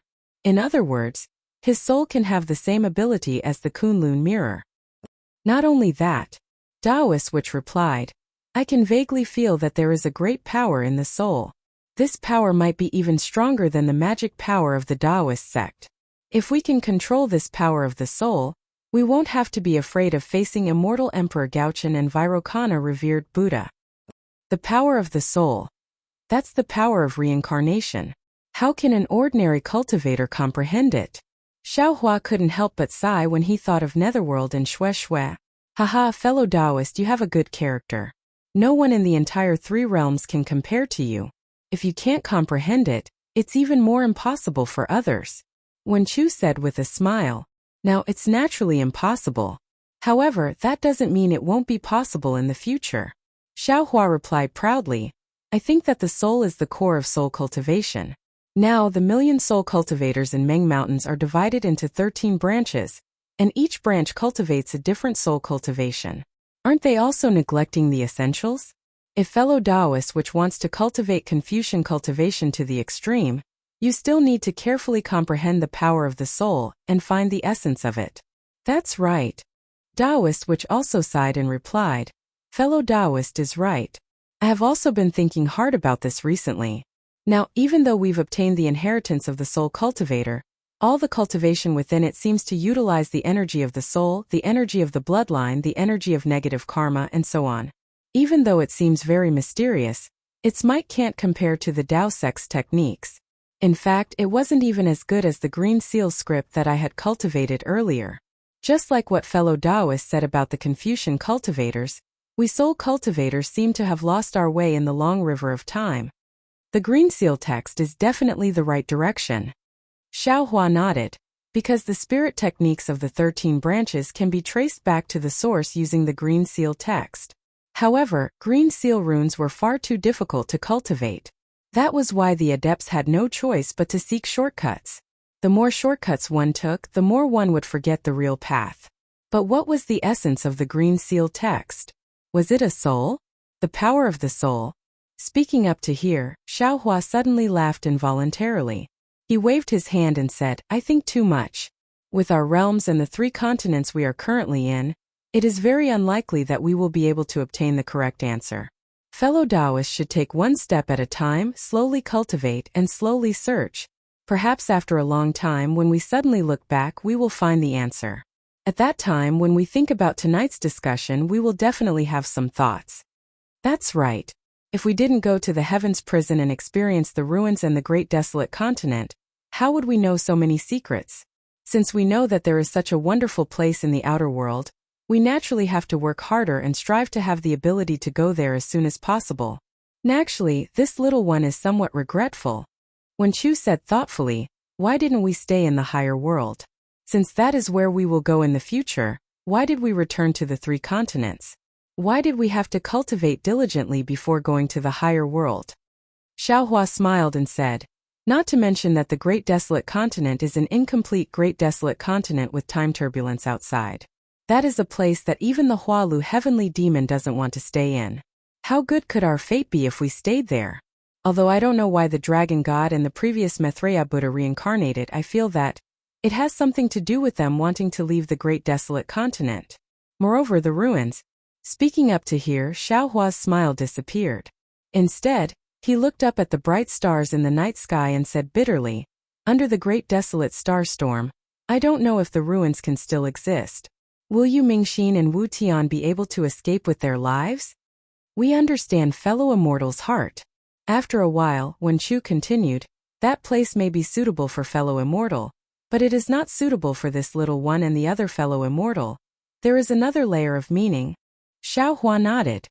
"Just now, I also said that in order to pursue a shortcut, the cultivation system of Confucian cultivators and soul cultivators seems to have deviated from the essence. Although it is an excellent choice for us to stay in the higher world, isn't this also a shortcut? If we don't go through the tempering of the lower world, if we don't go through the normal cultivation path, how can we have the realm and strength of the higher world? Strength can increase, but to enter the higher world, strength is not the only thing that is needed, right? There are many necessary things that we don't know. Without these necessary things, we are trees without roots in the higher world. Therefore, I feel that it is better to return to the 3 continents step by step. Of course, there is also the knot in fellow immortal's heart." Taoist Witch smiled. Just as he said that, Xiaohua raised his eyebrows again and looked faintly at a place. Since Xiaohua had made a move, the other clones naturally noticed something as well. Fengwu even asked curiously, "Why is he here?" Xiaohua's hand pinched his chin as he thoughtfully looked into the distance. Some extraordinary splendor flashed within his eyes. However, after merely a moment, he was stunned once again. His eyes turned and once again looked towards another direction. The thoughtful expression on his face became even denser. After a moment, Xiaohua withdrew his divine sense and looked at Taoist Witch and Wenchu. He smiled and said, "Fellow immortal, what do you think?" Wenchu shook his head slightly. "If I'm not wrong, these people coming from afar to the Thousand Demons sacred realm should be related to that Xiaohua. But the problem is, since even the Dragon Kings of the 4 seas don't want to easily leak the information to us, how do these Tao sect cultivators know?" Taoist Witch blinked his green eyes and said with a smile, "If I say that fellow immortal is too narcissistic, would fellow immortal be angry? Although some of these Tao sect cultivators are familiar with fellow immortal, they might have come here to hide from the Immortal Palace's inspector. It might not be related to fellow immortal." "You guys are really troublesome," Fengwu said disdainfully. "Fellow immortal, you just have to show up in front of them and ask them. They have already sworn loyalty for 500 or 1,000 years. It has only been 200 years. Are they still not listening to fellow immortal?" "Fellow immortal, you are thinking too simply." Taoist Witch glanced at Xiaohua and said, "The human heart is the most unpredictable thing in this world. Do you know what a honey mouth is and a sword in the belly is? Do you know what a knife hidden in a smile is? Back then, these cultivators had no choice but to pledge their allegiance to you. After witnessing your strength, they decided to pledge their allegiance to you wholeheartedly. As for what they are thinking in their hearts, it is impossible for us to know." "Soul search," Fengwu replied decisively. "Fellow immortal, you just need to point your finger and you will know everything, right? Besides, don't you still have the dream mirage butterfly? Once the illusion is released, their state of mind will be immediately revealed. Xiaohua looked at Feng Wu, not knowing whether to laugh or cry. He explained, if it is not necessary, it is best not to use the soul search technique. Although the illusion is useful, don't you think that using the dream mirage butterfly on these Dao sect cultivators whose cultivation is only at the peak of the 4th level and the lower of the 5th level of essence energy is degrading? I don't think so. Feng Wu did not have the consciousness of a great sage and replied without hesitation. I only think that the most direct way to find the truth is the best way. There is no need to complicate things. Actually, when Chu looked at Xiaohua and asked again, fellow immortal, you are not only worried about this, right? Because of the appearance of that great demon from the Great Snow Mountain and the obscurity of the Dragon Kings of the 4 seas, fellow immortal is still worried that there is some other truth behind this seemingly simple matter. That's right. Xiaohua nodded, although I did not say it clearly, that Dragon King of the West Sea already understood. He even took out the treasury of the West Sea Dragon Palace, but did not want to solve the doubts in Ai's heart. Don't you think it is strange? Could it be that the mastermind behind this is more powerful than the Dragon Kings of the 4 seas? Feng Wu seemed to understand something and sneered.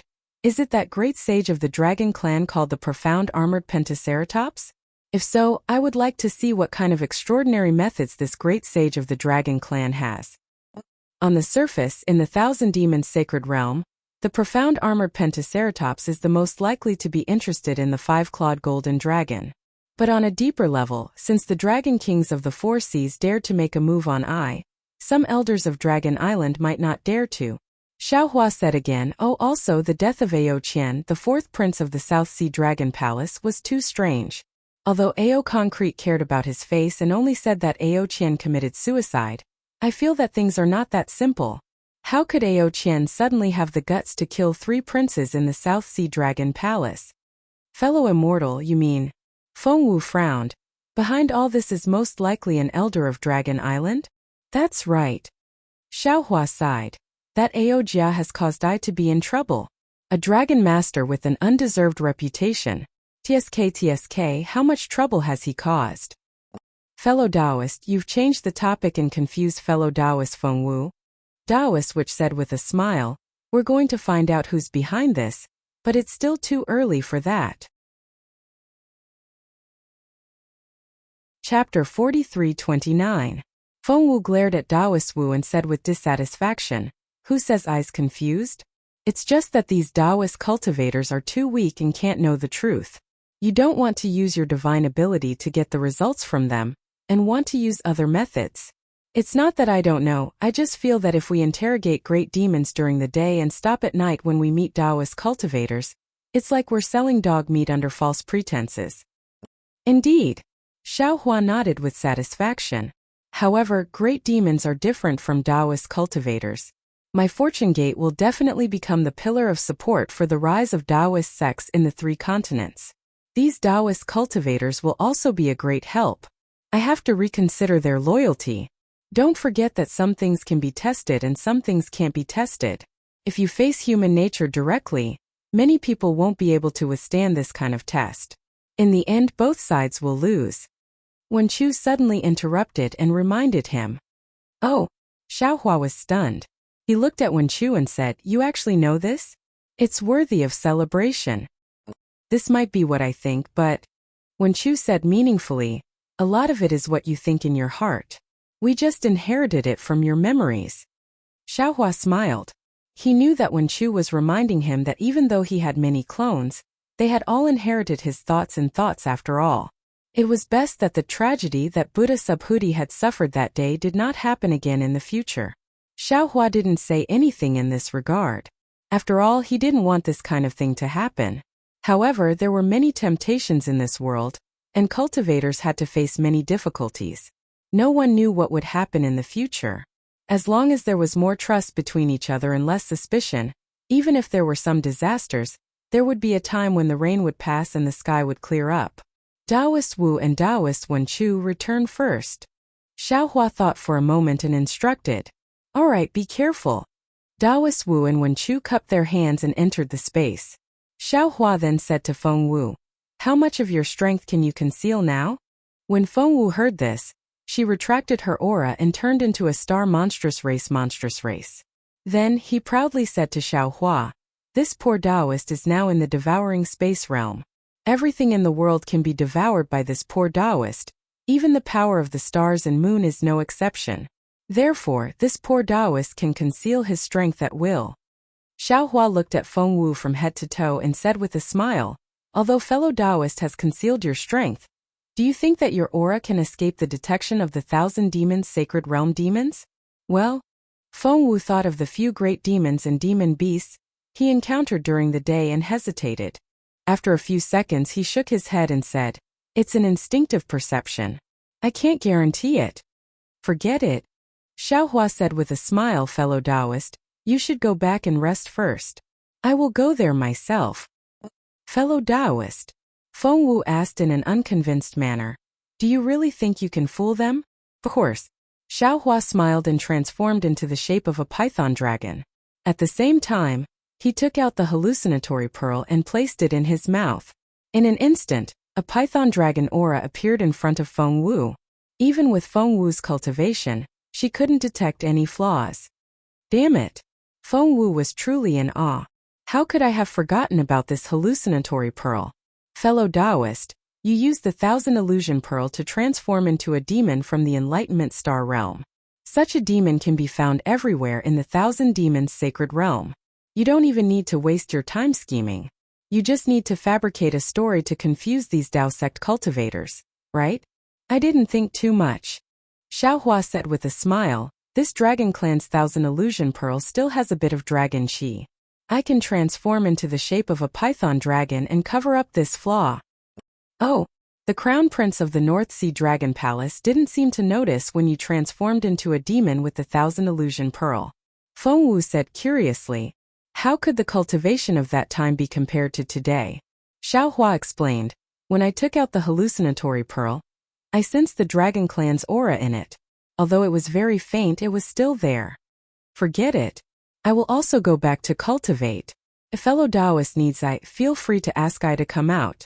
Feng Wu knew that Xiaohua was right. She didn't want to ask any more questions.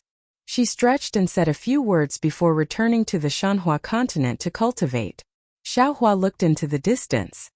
His body swayed, and the body of the python dragon entered the void, disappearing in a few breaths. In the direction that Xiaohua went, there was a lush forest thousands of miles away. This forest was similar to the forests in other parts of the 1,000 demons sacred realm. The trees were huge, and the branches and leaves were extremely dense. They covered thousands of miles of undulating hills. In this forest, there were many small demon beasts roaring and leaping between the trees under the moonlight. Although these small demon beasts hadn't shed their fur yet, their natural affinity with the power of the moon and stars made them very lively. At this moment, above the demon beasts, there were a dozen or so human cultivators in the canopy of the trees. They used the thick tree trunks to hide their bodies as they silently flew forward. The two people at the front were Shui Mingzi and Ao Zhantian, whom Xiaohua was familiar with. As for the dozen or so people behind Ao Zhantian, Xiaohua was also familiar with them. They were the nascent soul cultivators that he had saved on the Yaotai mountain.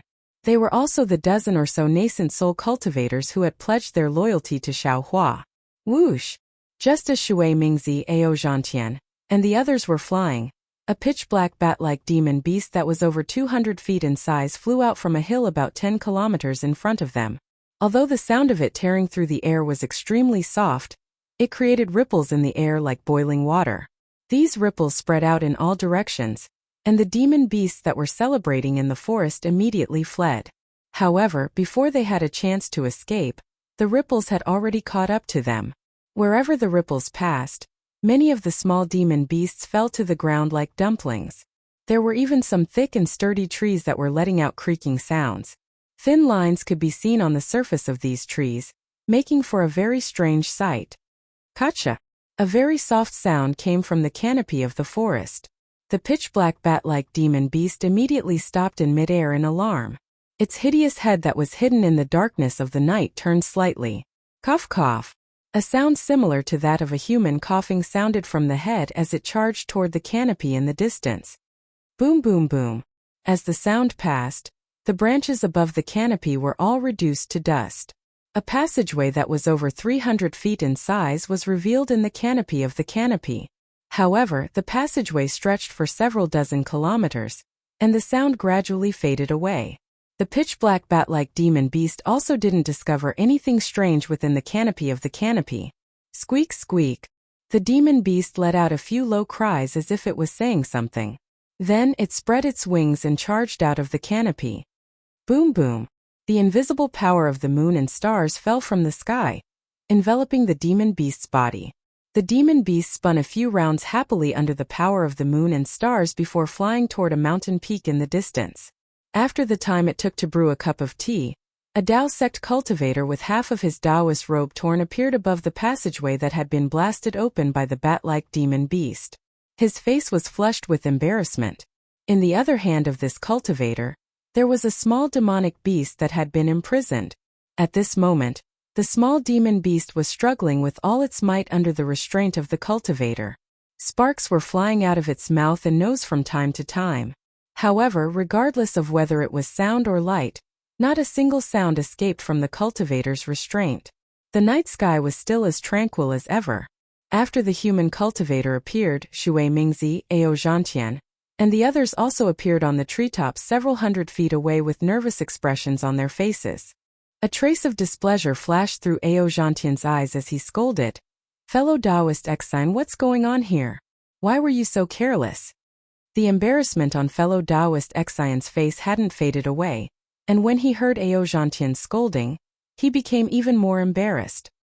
He waved his hand and explained, "Senior Ao, it's not that I was careless. This little thing just happened to pass by me.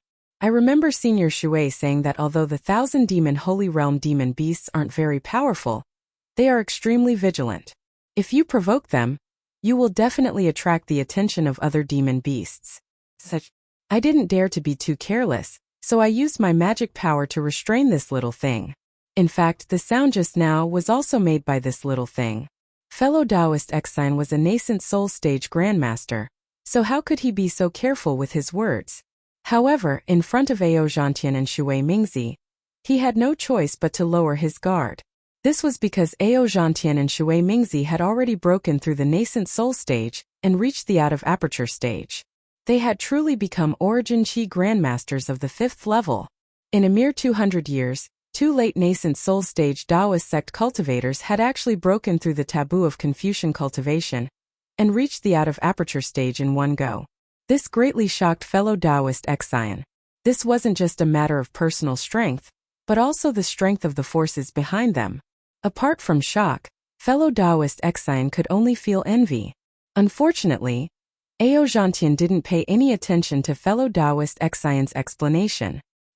He frowned as he looked at the little beast in fellow Taoist exile's hand and said impatiently, "You can't even control such a small demon beast?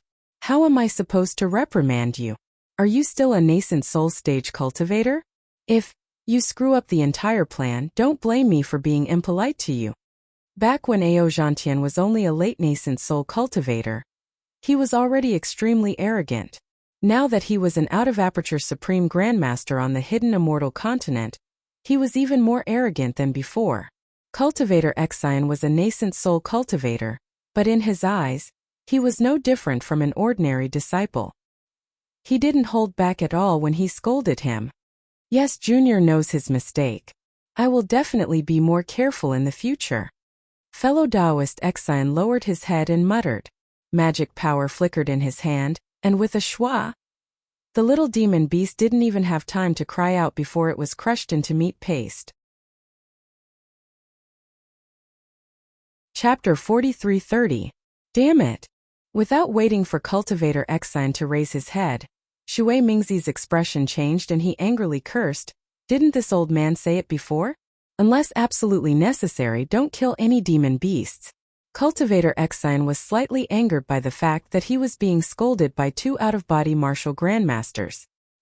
He almost blurted out, "Senior Shui, even if it's just an ordinary little demon beast, I won't bring about a calamity if I kill it, right?" How could Shui Mingzi be bothered to explain anything to him? Shui Mingzi made a hand seal and hit his nose with the back of his hand. After that, Shui Mingzi sniffled and his expression changed drastically. He shouted, "Go!" His body turned into a rainbow and without concealing himself, he rushed in the direction where the bat demons had flown to earlier. This Ao Zhantian was also a bit confused. However, when he saw Shui Mingzi reveal himself, he hurriedly released his spiritual sense. Sure enough, the eyes of all the little demon beasts that had fled or fallen to the ground had turned crimson red. They rushed out from all directions and rushed toward the human cultivators like moths to a flame. Moreover, when these little demonic beasts scurried over, their mouths emitted squeaking sounds. Although these squeaking sounds were very soft, when there were so many of them, they formed a kind of loud sound that was like the roar of a mountain or a tsunami. This loud sound spread very far in the night sky. Damn it! Ao Zhantian cursed. What the hell is going on? Why did these little demon beasts suddenly go crazy? Even as he cursed, Ao Zhantian's body also transformed into a streak of light and rushed toward Shui Mingzi. Although he didn't know what was going on, Cultivator Xian knew that he had caused trouble by killing the little demon beast. He hurriedly shook his hand and threw the little demon beast's minced meat onto a huge tree. His body also transformed into a streak of light and chased after Shui Mingzi.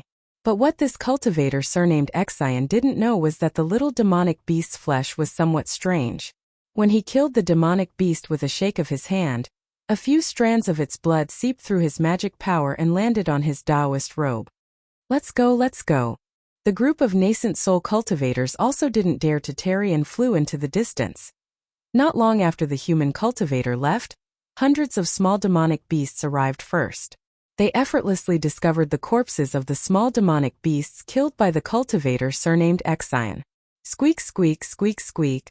The small demonic beasts closest to the corpses let out hysterical screeches. Then their entire bodies glowed with a blood-red color. Puff, puff, puff. A series of light-popping sounds like beans being cooked emerged one after another. Around these small demonic beasts, thumb-sized whirlpools emerged. These whirlpools sprayed out a thin mist of blood, which fused with the aura of the blood on the corpses of the small demonic beasts and spread in all directions. Whoop! As the thin blood mist spread out, the power of the stars and moon descended from the starry sky onto their bodies. These several small demonic beasts suddenly flew up from the giant tree and chased after Shui Mingzi and the other humans. Just as these small demonic beasts left, the dozen or so small demonic beasts that were affected by the blood mist also flew up and chased after them. Behind these dozen or so small demonic beasts, the blood mist that had doubled in size once again spread out in all directions. In the time it took to finish a cup of tea, the blood mist had already covered several dozen kilometers of the mountain forest. The aura of the blood mist had also drifted far away with the night wind. In the air above the blood mist, several thousand small demonic beasts fearlessly chased after the human nascent soul cultivators who could kill them with a wave of their hand. What's going on? Although Ao Zhantian had flown far away, his spiritual sense had remained on the giant tree this entire time. He had clearly seen everything that had happened. He couldn't believe that the death of a small demonic beast would cause such a huge change. Sigh. At this point, Shui Mingzi could only sigh. He looked at Cultivator Xian and the others and explained, "Fellow Taoist Ao, these demonic beasts are called moth-gathering beasts. They are demonic beasts that I've only recently learned about. There were many moth-gathering beasts around Chongqing Mountain. Their divine arts weren't strong, but they were united. If one moth-gathering beast was attacked, all the moth-gathering beasts within a few miles or even dozens of miles would receive the news and attack together. What's most inconceivable is that when these moth-gathering beasts smell the blood of their own kind, they will immediately go berserk and their abilities will multiply.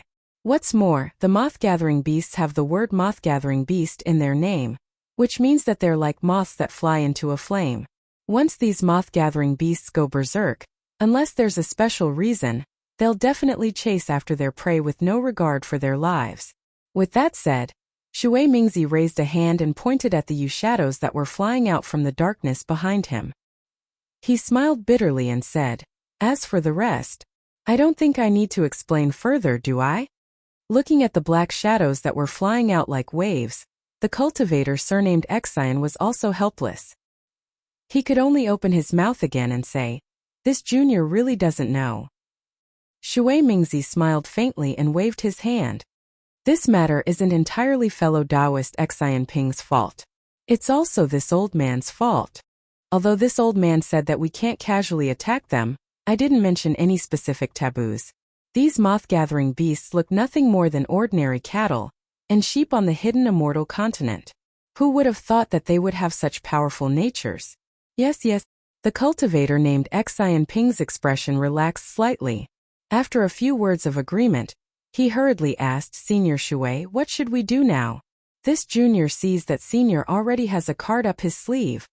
Xian Ping's words weren't without a hint of flattery, but Shui Mingzi was very pleased. He glanced at Ao Zhantian and the group of nascent soul cultivators and said with a smile, since all of you have taken a liking to this old man and fellow Taoist Ao has invited me with all his might, how could this old man not do his homework? This old man has been in the Thousand Demons sacred realm for over 200 years. Although I don't dare to say that I know the habits of the demon race like the back of my hand, I still have some understanding of them. Just now, all of you saw that although these moth-gathering beasts are arrogant, they are most afraid of the eagle bats. In other words, we just saw the demon race.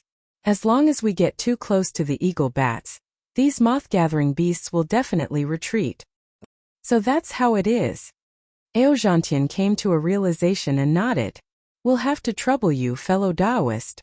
But, after Xian Ping, another nascent soul mid-stage cultivator was rather puzzled. He asked, this junior still has a question, but I don't know if I should ask it. Su Tingzi. Ao Zhantian glared at the cultivator and scolded. If you have something to say, then say it. This is the Thousand Demons sacred realm, and there are many demon beasts and demon races all around us. Our situation is also very dangerous, so what's there to be afraid of? Yes. Su Tingzi hurriedly said. Senior Shui said that these moth-gathering beasts are most afraid of the eagle bats. But, why do these moth-gathering beasts keep moving around the eagle bats? They should be far away from them. Su Tingzi hurriedly smiled at Shui Mingzi and said, Senior Shui, I'm just a little confused. I don't have any other intentions. It's fine. Shui Mingzi was constantly paying attention to the movements behind him as he flew. When he heard Su Tingzi's words, he hurriedly waved his hand and said, don't Confucian cultivators have a famous saying? What you know is what you know, and what you don't know is what you don't know. It's a pity that I can't give you a very satisfactory answer because I'm not a demon race cultivator, so I can't answer your question. However, don't the pigs, goats, geese, and other animals all fear the humans in the mortal world? Don't they all live beside humans every day? The eagle bats are demon race cultivators, and the moth-gathering beasts are merely demon beasts. That's all there is to it. Senior Shui is right. Su Tingzi was completely convinced. I've overestimated the intelligence of the moth-gathering beasts. Ao Zhantian was getting a little impatient. He didn't dare to release his divine sense too much, and a strange light flashed through his eyes. Fellow Taoist Shui, the eagle bats from before seem to be nearby. Why haven't we seen them yet? Moreover, too many of these moth-gathering beasts have already been alerted. Shui Mingzi was also helpless. He also wanted to escape the pursuit of the moth-gathering beasts as soon as possible. After all, a dozen or so human cultivators were nothing in this dark night. But hundreds, thousands, or even tens of thousands of crazed moth-gathering beasts were a different story. Unfortunately, he had to bring these dozen or so nascent soul cultivators with him, so he couldn't use teleportation. Thus, Shui Mingzi pondered for a moment and said, Fellow Taoists, using the eagle bats is merely a risky tactic. Those moth-gathering beasts are no ordinary demon race cultivators. If I don't control the scale well, I might end up in a predicament where I'm attacked from two directions. Therefore, if there are any changes later, you must remember the other thing that we discussed earlier. Right at this moment, before Shui Mingzi could finish speaking, a pitch-black shadow silently flew out from a hill several kilometers away. As soon as the shadow appeared, a faint fluctuation immediately disappeared into the void from where the shadow was, and the space around the shadow began to warp slightly. Shui Mingzi didn't release his divine sense, so he naturally didn't discover what was happening several kilometers away. However, he was a descendant of the demon race, and his bloodline had an innate instinct. As soon as the black shadow appeared, he immediately became vigilant. His explanation came to an abrupt halt, and he immediately raised his head to look in the direction of the black shadow. Who's there? Not only Shui Mingzi, but even Ao Zhantian also became vigilant. His expression suddenly froze, and he turned to look in the direction of the black shadow. The shock in his heart forced him to blurt out a warning. As for Xiaohua, he transformed into an ordinary boa dragon of the demon clan and flew towards Shui Mingzi and the others. However, after flying for about 1,000 kilometers, a powerful origin intent swept over from the peak of a mountain. When the Yuan will landed on Xiaohua's body, a bloodthirsty aura immediately emerged from the Yuan will.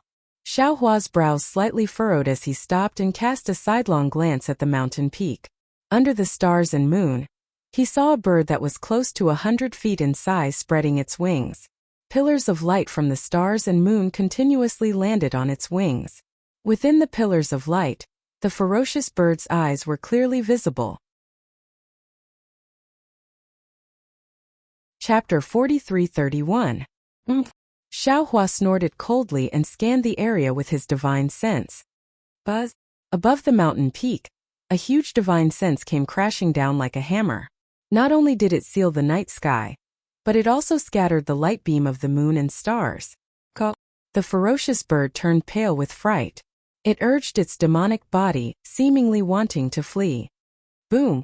A loud noise resounded. Dust and smoke suddenly rose from the mountain peak. Not only was the ferocious bird smashed down the cliff by the divine sense, even the summit of the mountain peak had collapsed by several tens of zhang due to Xiaohua's divine sense. Looking at a few feathers flickering with starlight fluttering in the night sky, Xiaohua's lips curled into a smile. He was about to move again. Fellow Taoist. At that moment, Feng Wu's voice sounded. Yuanya has something to talk to you about. Yuanya. Xiaohua was stunned for a moment before coming to a realization. When Xiaohua had sent the disciples back to the soaring dragon mountain range from the pure land of ultimate bliss, he had also asked Yuanya to lead the 3,000 disciples back. However, Yuanya had actually wanted to return to the Shanhua continent first. Xiaohua had not known what was going on and had hurriedly taken him back to the Shanhua continent, allowing the 3,000 disciples to follow Fu Jiwen and the others back first. After that, because of Lui and Jiang Hong, Xiaohua was in a bad mood and forgot to send Yuanya out of the Shanhua continent. Since the Thunderbolt Immortal was building the teleportation array in the Western Paradise, no one told Xiaohua about the matters in the Shanhua continent. Xiaohua caused a ruckus in the Dragon Palace and rushed to the Thousand Demons Sacred Realm, sending all the disciples out. He only forgot about Yuanya on the Shanhua continent. Xiaohua looked around and teleported to the peak of the mountain. He took out the Kunlun mirror and released Yuanya from the light beam. Yuanya looked at the dragon-shaped demon in front of him in surprise, and then looked at the Kunlun mirror in Xiaohua's hand.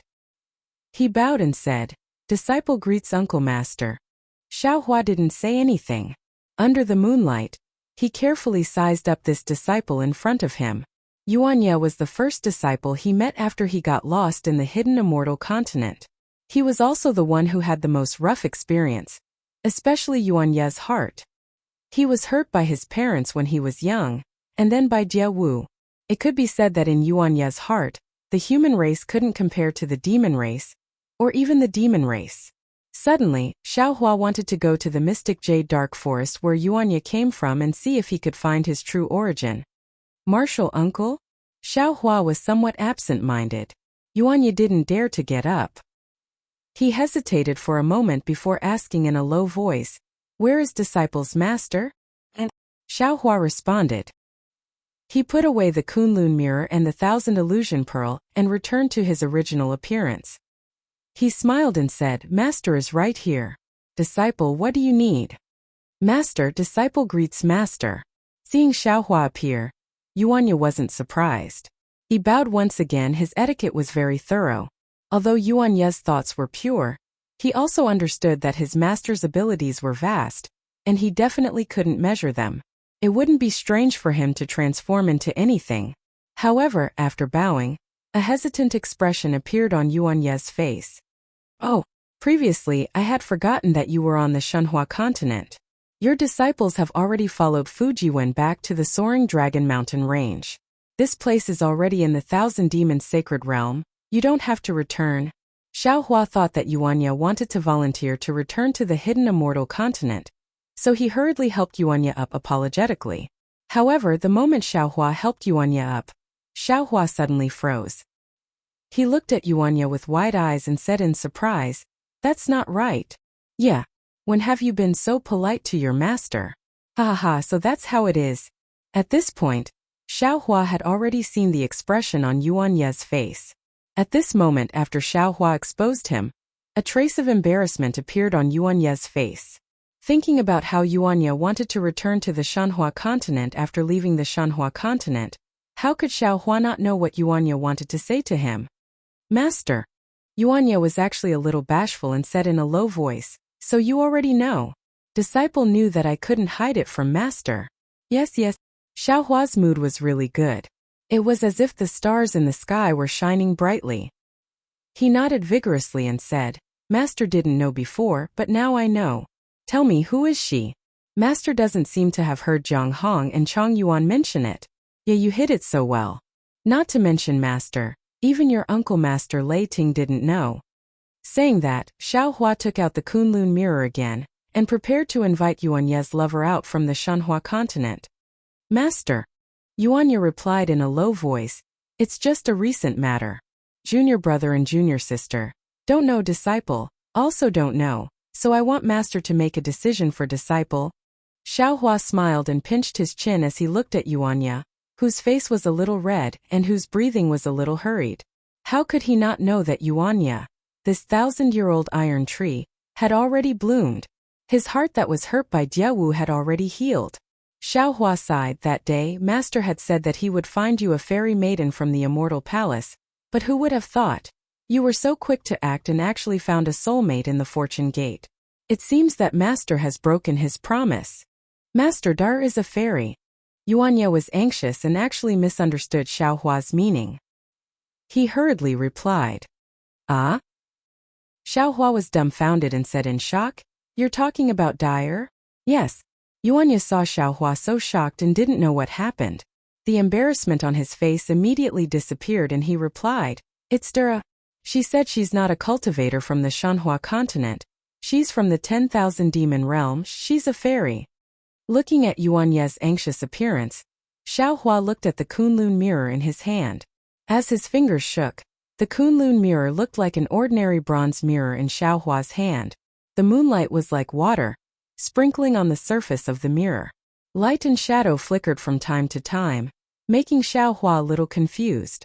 Seeing Xiao Hua frowning and not answering, Yuanya's heart tightened.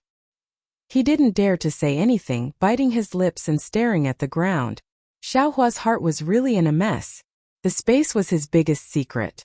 In his space, Xiao Huang was the first to enter, and Dyer was the second. From the moment he saved Dyer from the Sky Patrol City, Xiao Hua didn't intend to let Dyer know his secret, and also didn't intend to let Dyer know that he was the one who saved her. Therefore, after Dyer's injuries were healed, Xiao Hua placed a restriction in the space near Dyer to prevent Dyer from discovering anything from the space.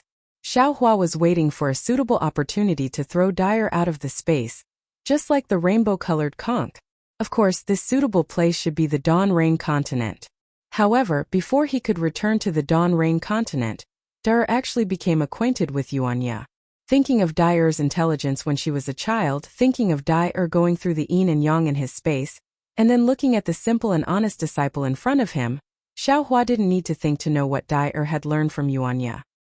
He also knew how much Dyer knew about him. The idea of killing Dyer was something that Xiao Hua had never thought of even now, when his secret might be exposed. Xiao Hua sighed and prepared to enter the space. He really didn't understand how could Dyer, who was in the restriction, see Yuanya? However, just as his mind was about to move, he smiled again. Yuanya said it clearly, but he only saw Dyer recently, and no one knew what happened in the space recently. The wind and thunder sources entered the space, causing the space to advance. It must be at this time that a crack appeared in his seal on the space, giving Dyer a chance to escape. Ai?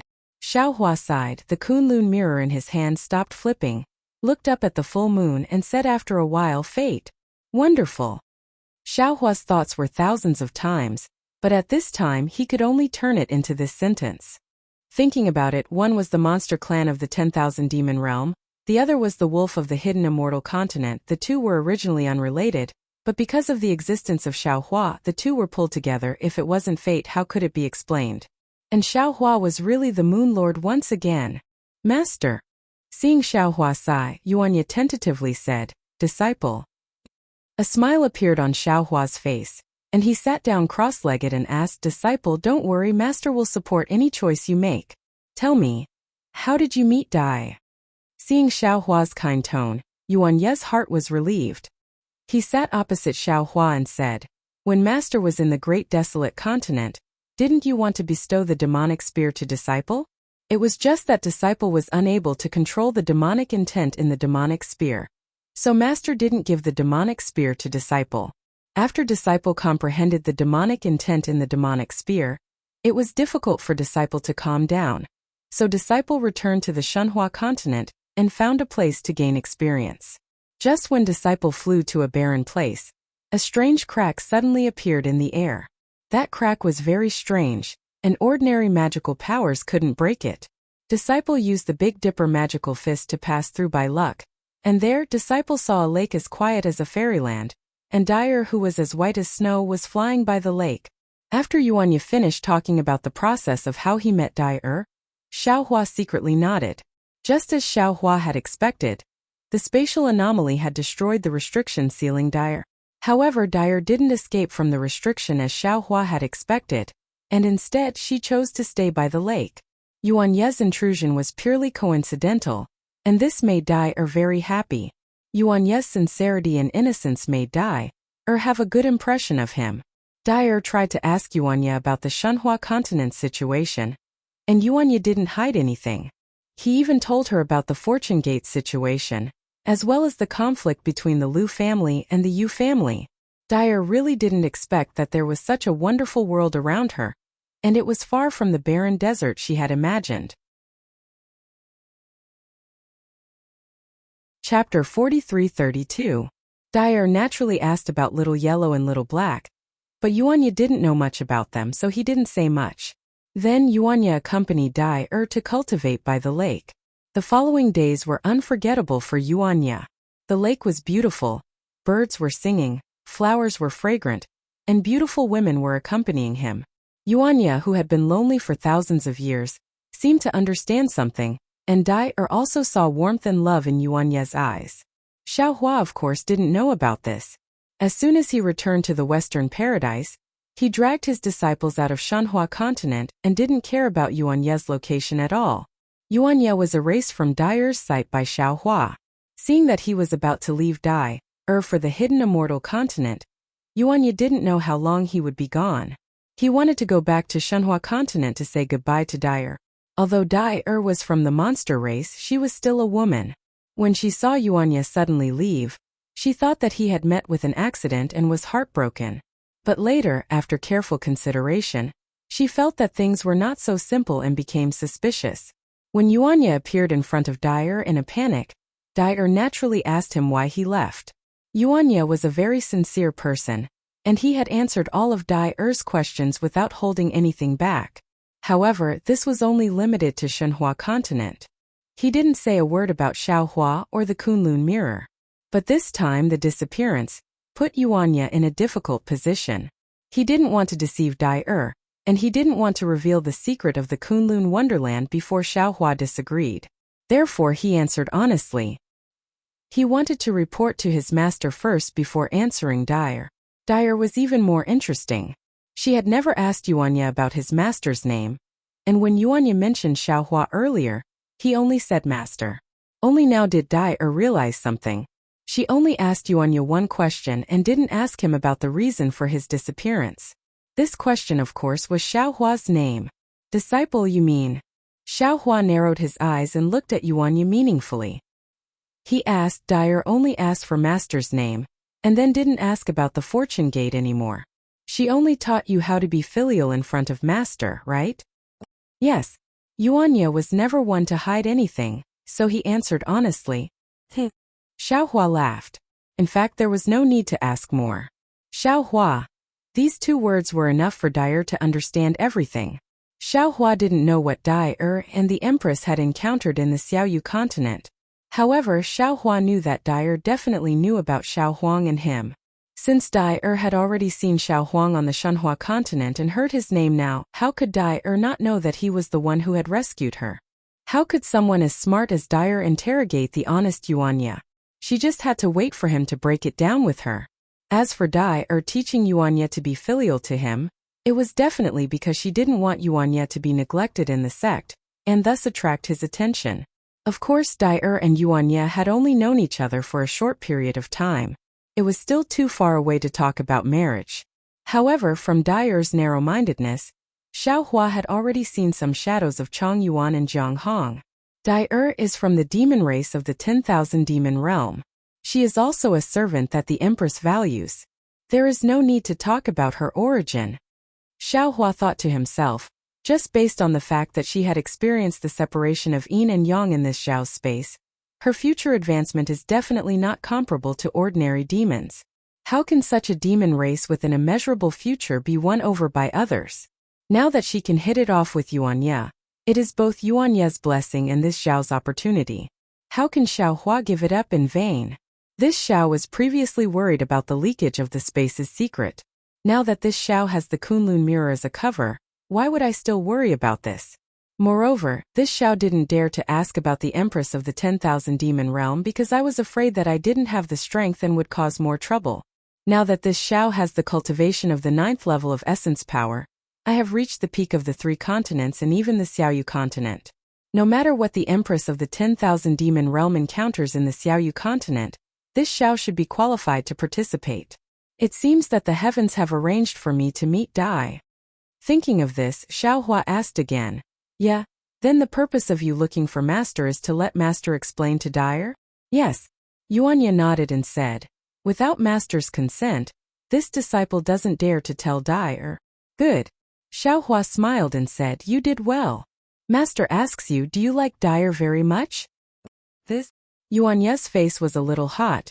He hesitated a little shyly and then nodded, "Yes, Master." "Does she like you?" Xiao Hua asked. If it was someone else, they would have hesitated, but Yuanya answered without hesitation, "Yes." On the contrary, Xiao Hua was a little hesitant. After a moment he softly probed, "This feeling. Is it the same as Jiawu?" "It's somewhat similar but also somewhat different." Yuanya still didn't hesitate and blurted out. He must have thought for a long time. Xiao Hua wanted to ask again, but his lips moved a few times and he gave up. The so-called men, no matter how old they were, would be abnormally ignorant in front of the woman they liked. His feelings for Hong Xiaoferi, Xue Xue, and Princess Exine were all tangled up. What qualifications did he have to teach Yuanya? Some things it was better not to ask. Xiao Hua thought for a moment and said, "In the future if Dai asks you anything, you don't have to hide it from her." "Yes, Master." Yuanya's answer was unchanged, but there was a hint of joy and relief in his tone. As he spoke, the Kunlun mirror in Xiao Hua's hand vibrated, and Dai was invited out from Shenhua continent. Dai was naturally confused, but she already had a premonition. As soon as the shackles on her body were released, she immediately urged her demonic power to be on guard. When she saw Yuanya's concerned gaze and Xiao Hua's unchanging appearance, an indescribable sadness rose from the bottom of her heart. She didn't hesitate and didn't doubt Xiao Hua's strength. She immediately knelt on the ground and kowtowed, saying, "Spiritual Master Xiao, please go and save my lady." "Ah?" Yuanya was stunned. He looked at Dai in disbelief and then at his master. It was obvious that the fairy in his heart knew his master, and his master didn't mention this just now. Xiao Hua raised his hand slightly and said, "Dai, get up." "No, if spiritual master doesn't save my lady, Dai won't get up for the rest of my life." Dai knew that her lady was indebted to Xiao Hua, and she had seen Xiao Hua since she was young. Now that Yuanya was by her side, she simply acted coquettishly. Xiao Hua still helped Dai up. Even if Dai struggled to resist, she still stood up in front of an irresistible force like the power of heaven and earth. "Dai!" Xiao Hua smiled bitterly and raised his hand to point around. "It's not that I don't want to save her lady. If I didn't want to save her, I wouldn't have saved you years ago." But look at where we are. When I was in Xiaoyu continent, I didn't have the ability to save her. But now I have the ability, but I can't return to Xiaoyu continent. Ah, 10,000 demon realm? Dyer slightly released her Yuan Shan and looked around. She immediately cried out involuntarily, but a moment later she came to her senses. No, this is not the 10,000 demon realm. Where is this? It doesn't matter where this is, the important thing is, I can't find the way back to Xiaoyu continent. I can't return to Xiaoyu continent. Xiaohua replied, so even if I know that something big has happened to her lady, I'm afraid I can't save her. Sigh. Dyer naturally knows Xiaohua's difficulties. She lets out a long sigh and says with tears in her eyes, pitiful Nyang Nyang. Even if she's really in the Dawn Rain continent right now, in that great array, she won't be able to survive these thousands of years. Xiaohua opened his mouth and wanted to explain the problem of time, but he hesitated. Instead of giving Dyer hope, it was better to let her be at a loss. Xiaohua understood the principle that the greater the expectation, the greater the disappointment. Tell me about her lady. Xiaohua was indeed very concerned about what happened to her lady and couldn't help but ask. Sigh, it's been more than 7,000 years. At this time Dyer's heart was cold and she was unwilling to mention it again. Dyer, if you don't want to say it, then don't say it. Yuanya said with some heartache, Master won't force you. Dyer smiled and nodded at Yuanya. I know. In fact, Daoist Xiao can save Dyer. Dyer is already very happy. Now that I have met you, Dyer doesn't know how to thank the heavens. Now, Dyer only has one wish, and that is to complete her lady's last wish. How could there be secrets in a woman's mouth? Especially when one was a man she had a good impression of, and the other was an elder who had helped her and had the ability to help her. Without waiting for Xiaohua to say anything more, Dyer told him about how she and her lady were plotted against by Dong Shani. So that's how it is. After listening to the end, Xiaohua understood.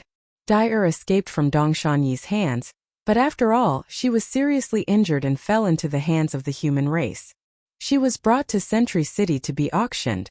If she hadn't met him, she would have died long ago. Now Dyer has no one to rely on. Taoist Master is in charge. Dyer bowed again and said while crying, if Taoist Master has a chance, please take Dyer back to the 10,000 demon realm so that Dyer can pass on her lady's message. Dyer was very obedient and didn't mention her lady's favor to Xiaohua, only saying please. How could Xiaohua not understand? He sighed in his heart at Dyer's cleverness and nodded again. Don't worry, I will never forget the grace of her lady. As long as there is a chance, I will definitely fulfill your wish. Speaking of this, Xiaohua glanced at the surprised Yuanya and said, even if I can't fulfill it, I will let my disciple fulfill it on my behalf. Chapter 43-33. Thank you, Spiritual Master. Dyer thanked him shyly. However, after a few breaths, Dyer suddenly understood Xiaohua's meaning. She raised her head in disbelief and shouted, Spiritual Master means, there is no other meaning. Xiaohua replied faintly, it's just that from the 3 continents to the 10,000 demon realm, this Xiao doesn't know where the space meridian is. This Xiao doesn't have much time to find it. This junior also doesn't know the space meridian from the Dawn Rain continent to the 10,000 demon realm. Dyer suppressed the indescribable excitement in her heart. She called herself a junior and whispered, but the thing that Empress gave this junior must have something related to this. Good. Xiaohua nodded. This matter will be handed over to you and Ye. My disciple is slow-witted and his cultivation is not good. I'm afraid he won't be able to contribute much to Empress. Not at all. Dyer was still a little naive and blurted out, Yuanye's mind is pure and his cultivation is excellent. After saying these 2 sentences, Der immediately woke up and lowered her voice a lot. With his help, this junior will be a lot more relieved. That's good. Xiaohua smiled slightly and stretched out his hand. The bone dragon demon spear appeared in his hand. As soon as the demon spear appeared, a vision appeared immediately. Not to mention the lingering demon chi, just the bone dragon on the demon spear made Dyer turn pale with fright. Disciple. Xiaohua handed the bone spear to Yuanya and said, this thing is a demon spear. It contains the remnant soul of an ancient demon dragon. Ordinary demons don't dare to use it. Although Master has promised you before that I will give it to you, why didn't I dare to give it to you? On one hand, your heart force is still unable to control the demon soul. On the other hand, your heart is still unable to control itself. Now that Master has seen Dyer, I know that your heart is close to perfection. This demon spear should be given to you. However, Master still says the same thing. The spear is a demon spear, but the person is a righteous person. The demon spear is a murderous weapon in the hands of the demon race, but in the hands of a righteous person, it is a sharp weapon that upholds the righteousness of the world. Yuanya looked at the demonic spear in front of him and solemnly accepted it. Seeing the demonic energy enter his body, Yuanya's body flashed with red light. His eyes were filled with determination as he replied, "Yes, Master, this disciple understands." Xiaohua looked at Dyer's rather worried expression and said with a smile, "Among this Xiao's few disciples, I'm afraid that Horizon's cultivation is the lowest, and this demonic spear is the most powerful magic treasure that I have bestowed upon my disciple. However, he was the most suitable person to use magic artifacts. Don't worry, as long as you can use the devil spear freely, killing Dongshani and avenging the Empress will be a piece of cake." Dyer was from the Flying Feather upper race of the 10,000 demon realm. How could she not see the power of the demonic spear? Her heart was filled with admiration. Not to mention the Dawn Rain continent, even in the 10,000 demon realm, how many people could control the demonic spear? Now that Yuanya could use the devil spear, killing Dongshani would be a piece of cake, and dominating the 10,000 demon realm wouldn't be too difficult, right? But could Yuanya control such a demonic spear? Would she be able to protect him? For a moment, Dyer was a little absent-minded, but after a few breaths, eagerness appeared in her eyes again. She respectfully kowtowed and said, "Thank you, spiritual master. Get up." Dyer didn't say much, but Xiaohua heard a lot of meaning. He helped Dyer up and revealed the Kunlun mirror in his hand. "This Xiao won't say anything unnecessary. This is the treasure that I saved you from before. There is a Kunlun wonderland inside, which is the Shunhua continent that Yuanya mentioned. You can accompany Yuanya back and cultivate well. I'll leave the matter of avenging the Empress to you." Kunlun wonderland? Kunlun mirror? Dyer couldn't help but exclaim. Spiritual master actually has such a treasure, no wonder. Xiaohua's heart moved, and he asked curiously, could it be that the Kunlun mirror is also famous in the 10,000 demon realm? Yes. Dyer nodded and said, "This junior heard the Empress mention the treasures of several realms, and this Kunlun mirror is one of them." And Xiaohua wanted to ask what the treasures the Empress had mentioned were, but he was suddenly shocked and hurriedly released his divine sense. After he saw the situation in the distance clearly, he unconsciously stood up from the mountain peak and asked curiously, "It's only been a short while, how could such a big mess be stirred up? What's wrong, spiritual master?" Dyer was also stunned and wanted to release her divine sense. Xiaohua stopped her and said, "This has nothing to do with you. You don't have to get involved, go back and cultivate first." "Yes, master." Yuanya answered honestly and said to Dyer, "Dyer, master wants to take us into the Kunlun wonderland. Don't resist." Dyer smiled sweetly and replied, "Yes, I know." Xiaohua shook the Kunlun mirror, and his divine sense swept the two into the Shunhua continent. The Kunlun mirror in his hand shook and was about to be put into the space. After thinking for a while, he pulled the black bear, white lion, and golden eagle out of the space and whispered a few instructions. The three demons didn't dare to delay and hurriedly left. At this time, Xiaohua put the 1,000 illusion pearl in his mouth again. After the body of the python dragon appeared, clouds and mist appeared around his body and hurriedly flew forward. Shui Mingzi and the others noticed something strange and hurriedly looked up. Just like before, a series of small explosions appeared in the void around them. Obviously, in just a few breaths, the fluctuations emitted by the black shadow had swept across a distance of several miles and landed where they were. Cough cough. The sound of old man Ruotong coughing sounded once again. From the source of the sound, an eagle bat that was several hundred feet in size flew across the night sky like a ghost and quietly appeared in the vision of Shui Mingzi and the others. Roar! In the wake of the eagle bat's roar, fist-sized vortexes appeared out of thin air. Just as these vortexes appeared, countless thumb-sized pillars of starlight and moonlight blasted into them, creating a strange sound like the howling of the wind. The space around Shui Mingzi and the others was like a huge rock that was filled with holes in the wind. Quick! Shui Mingzi was shocked at first, but then he was overjoyed. He waved his hand and said, "We've already attracted the eagle bat. Quickly, fly back and lure the eagle bat to force the gathering moth beast to retreat. Then we can escape." Diverting trouble was naturally the human race's specialty. Without waiting for Shui Mingzi to say anything, Ao Zhantian pointed at Xian Ping and Su Tingzi and said, "According to the previous plan, the two of you will lead 4 cultivators each.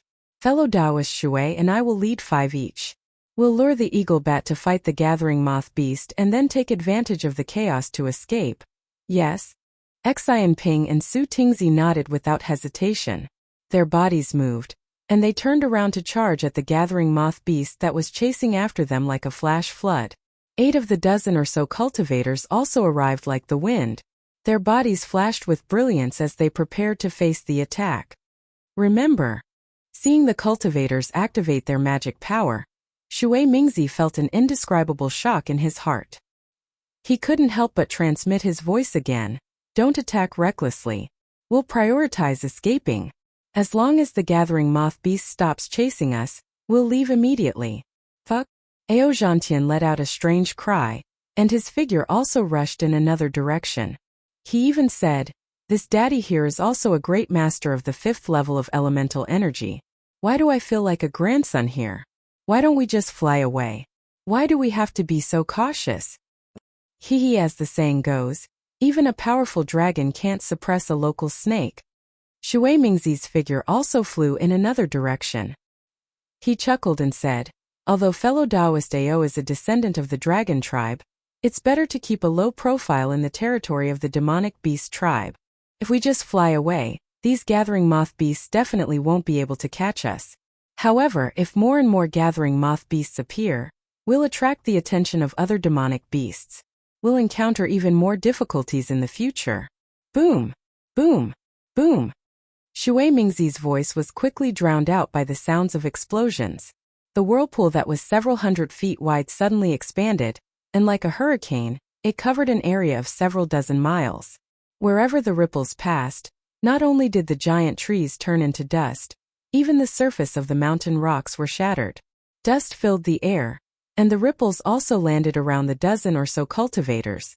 Ao Zhantian and the others had already activated their abilities. Wherever the ripples passed, the power of the stars and moon would explode like jade talismans, causing the light around Ao Zhantian and the others to flicker like candles in the wind. Good heavens! Ao Zhantian naturally didn't care about the attacks of the flying eagles. He let out an exaggerated cry as he activated his magic power. A faint layer of light around his body suddenly expanded like a thin layer of mist. This wasn't even a domain yet, and it completely blocked the ripples several feet away. In the distance, Shui Mingzi looked thoughtfully at the dragon-shaped light around Ao Zhantian's body. The corners of his lips curled up slightly as he raised his left hand and made a strange hand seal. A layer of ripples appeared out of thin air. When the ripples landed on the ripples, they only managed to shatter the surface layer of the ripples. As for the other nascent soul cultivators like Su Tingzi and Xian Ping, even though they didn't dodge as easily as Shui Mingzi and the others, it wasn't too difficult for them to block the ripples. Slap, slap, slap, slap. Following the shattering of the giant tree beneath everyone, the power of the ripples was greatly diminished. Even so, the sound of moth-gathering beasts falling to the ground could still be heard in the distance. Shui Mingzi was right. The flying eagles were indeed the nemesis of the moth-gathering beasts. However, there was still some distance between them and the moth-gathering beasts. These red-eyed, frenzied moth-gathering beasts had no idea that the flying eagles had appeared, and that they had fallen into the trap of a dozen or so humans. Cough, cough, cough. Seeing that its attack was ineffective and that the dozen or so humans who were emitting strange auras were still fleeing, the eagle bat was very embarrassed and angry. Its monster body, which was hundreds of feet in size, spread its wings and flew across the night sky. After leaving a beautiful and mournful shadow in the night sky, it let out a sound that was several times louder than before. Puff, puff, puff, puff. This time the direction of the ripples was even clearer. The ripples fell into the air and spread in the direction that Shui Mingzi and the others were fleeing. Chapter 43-34. Whoa! The space within a few kilometers began to rumble as tornadoes appeared. These tornadoes crushed the giant trees into dust, and even the shadows under the moonlight were somewhat distorted. The powerful ripples first rushed toward a nascent soul cultivator behind Su Tingzi. That nascent soul cultivator calmly formed a seal, and the protective light around him produced strands of spiral-like crystal threads. These crystal threads intertwined around the cultivator's body, creating a net that was even denser than normal. The ripples only dimmed the light, but they couldn't shake the net at all. However, it was also at this moment that the ripples swept past the cultivator's head, and 3 to 5 strange demonic characters suddenly appeared in the light. The demonic characters crashed into the cultivator's protective light, and a dong dong dong sound rang out like a golden bell. The nascent soul cultivator was caught off guard, and he sucked in a breath of cold air. His Naiwan palace shook violently, and he couldn't maintain his balance. He fell rapidly downward. Just as the nascent soul cultivator fell, Su Tingzi and the others were also affected, and they all fell. However, it only lasted for a short while before the group of cultivators once again activated their secret techniques to stabilize their bodies. However, when they felt the tremors in their Naiwan palace, their originally confident faces turned serious once again. After all, the hawkbats were good at sound attacks, which was the weakness of normal human cultivators, especially when it came to attacking the Naiwan Palace's divine sense. Quick! Su Tingzi felt a slight dizziness in his head, and he couldn't calm down for a long time. He hurriedly urged, "Let's lure the hawkbats to the moth-gathering beast. Fellow Taoist." The nascent soul cultivator who was attacked just now rushed to Su Tingzi's side and transmitted his voice. "This is just a hawkbat." "Oh? Fellow Taoist Pahong, what did you say?" Su Tingzi was slightly taken aback, and he turned his head to ask, "Fellow Taoist, you can't hear I's voice transmission?" The cultivator named Pahong was stunned. He opened his mouth to transmit his voice, but he suddenly thought of something and hurriedly spoke. Su Tingzi's pupils shrank and he nodded. "That's right. When you were transmitting your voice just now, I only felt an ethereal voice. Damn it, the demons of the Thousand Demons Sacred Realm are really weird." Pahong cursed. No wonder our Taoist cultivators would rather be bullied by Confucian cultivators on the hidden immortal continent than come to the Thousand Beasts Sacred Realm. This is the path of death for us Tao sect cultivators. Even if it's a dead end, I'm willing to take it for Taoist Master Shao. A trace of determination flashed through Su Tingzi's eyes, and then he asked, "Oh, what did you want to say to I?" It's nothing." Since he couldn't use voice transmissions, Pahong looked at the cultivators in the distance who were also acting strangely. He lowered his voice and said, "I just thought that since there's only one eagle bat behind us, as long as we can put some distance between us and let Senior Ao and Senior Shui lure the eagle bat to the front of the moth-gathering beast." Clap clap clap. Just as Pahong finished his sentence, more and more gathering moth beasts were killed by the shockwaves. Senior Shui's plan is indeed effective. We just need to hold on for a little longer. Su Tingzi naturally couldn't express his opinion on Pahong's words, and he only responded vaguely. However, before Su Tingzi could finish his sentence, several more coughs were heard from behind the crowd. Ah! Pahong was stunned and quickly turned his head to look. He saw that in the night sky, there were a few black figures that were dozens of feet in size. They had already started to attack like the eagle bat earlier. One of them was only a few miles away from them. "Damn it, I really jinxed it," Pahong said in a self-mocking tone. "I just said one eagle bat, and now several of them came. If I said 10, would 100 of them come?" Su Tingzi laughed and said, "If you had the ability to make prophecies come true, we wouldn't have to run so far away. You just need to stay in the hidden immortal continent and give some pointers." Unfortunately, Su Tingzi's laughter was still echoing in the night sky. In the night sky several kilometers away, cough cough cough, sounds kept coming. It was as if countless old men couldn't fall asleep at night and were coughing uncontrollably as they tossed and turned in bed. Damn it! Su Tingzi's smile froze on his face, and he hurriedly released his divine sense. However, wherever his divine sense scanned, the entire night sky was like a ravine, and the shockwaves were like mountains. His divine sense couldn't pass through at all, so how could he see the situation in the distance? As Su Tingzi cursed in his heart, he instantly understood Shui Mingzi's painstaking efforts. Although the gathering moth beasts were insignificant, the demons they attracted weren't easy to deal with. Let's go. Su Tingzi didn't have time to check how many eagles were behind him. He waved his hand and without any hesitation, he charged towards the incoming gathering moth beasts. At the same time, Su Tingzi opened his mouth, and the earthy yellow drumstick flew out again. However, just as this Dharma treasure landed in the sky, Su Tingzi immediately remembered Shui Mingzi's warning. He sucked in his mouth, and the Dharma treasure was put away again. Clap, clap, clap. Actually, Su Tingzi did not even need to do anything. Wherever the eagle bats waved past, no matter how many moth-gathering beasts there were, regardless of whether they had gone mad or not, they all fell from the sky without any resistance. Su Tingzi gradually approached the gathering moth beasts with Pahong and the others. Once there was an opening, they would leave this dangerous place. Su Tingzi and the others naturally had a good plan. After all, the gathering moth beasts in front of them were too weak. No matter how many eagles there were behind them, as long as they charged into the gathering moth beasts, they could easily escape. However, at this moment, Shui Mingzi and Ao Zhantian's expressions changed. Su Tingzi and the others' divine sense was blocked by the shockwaves from the gathering moth beasts, and they couldn't see everything. Shui Mingzi was able to determine the number of gathering moth beasts just from the shockwaves. Ao Zhantian even used the secret technique of the Dragon Clan's descendants to see the situation behind him clearly.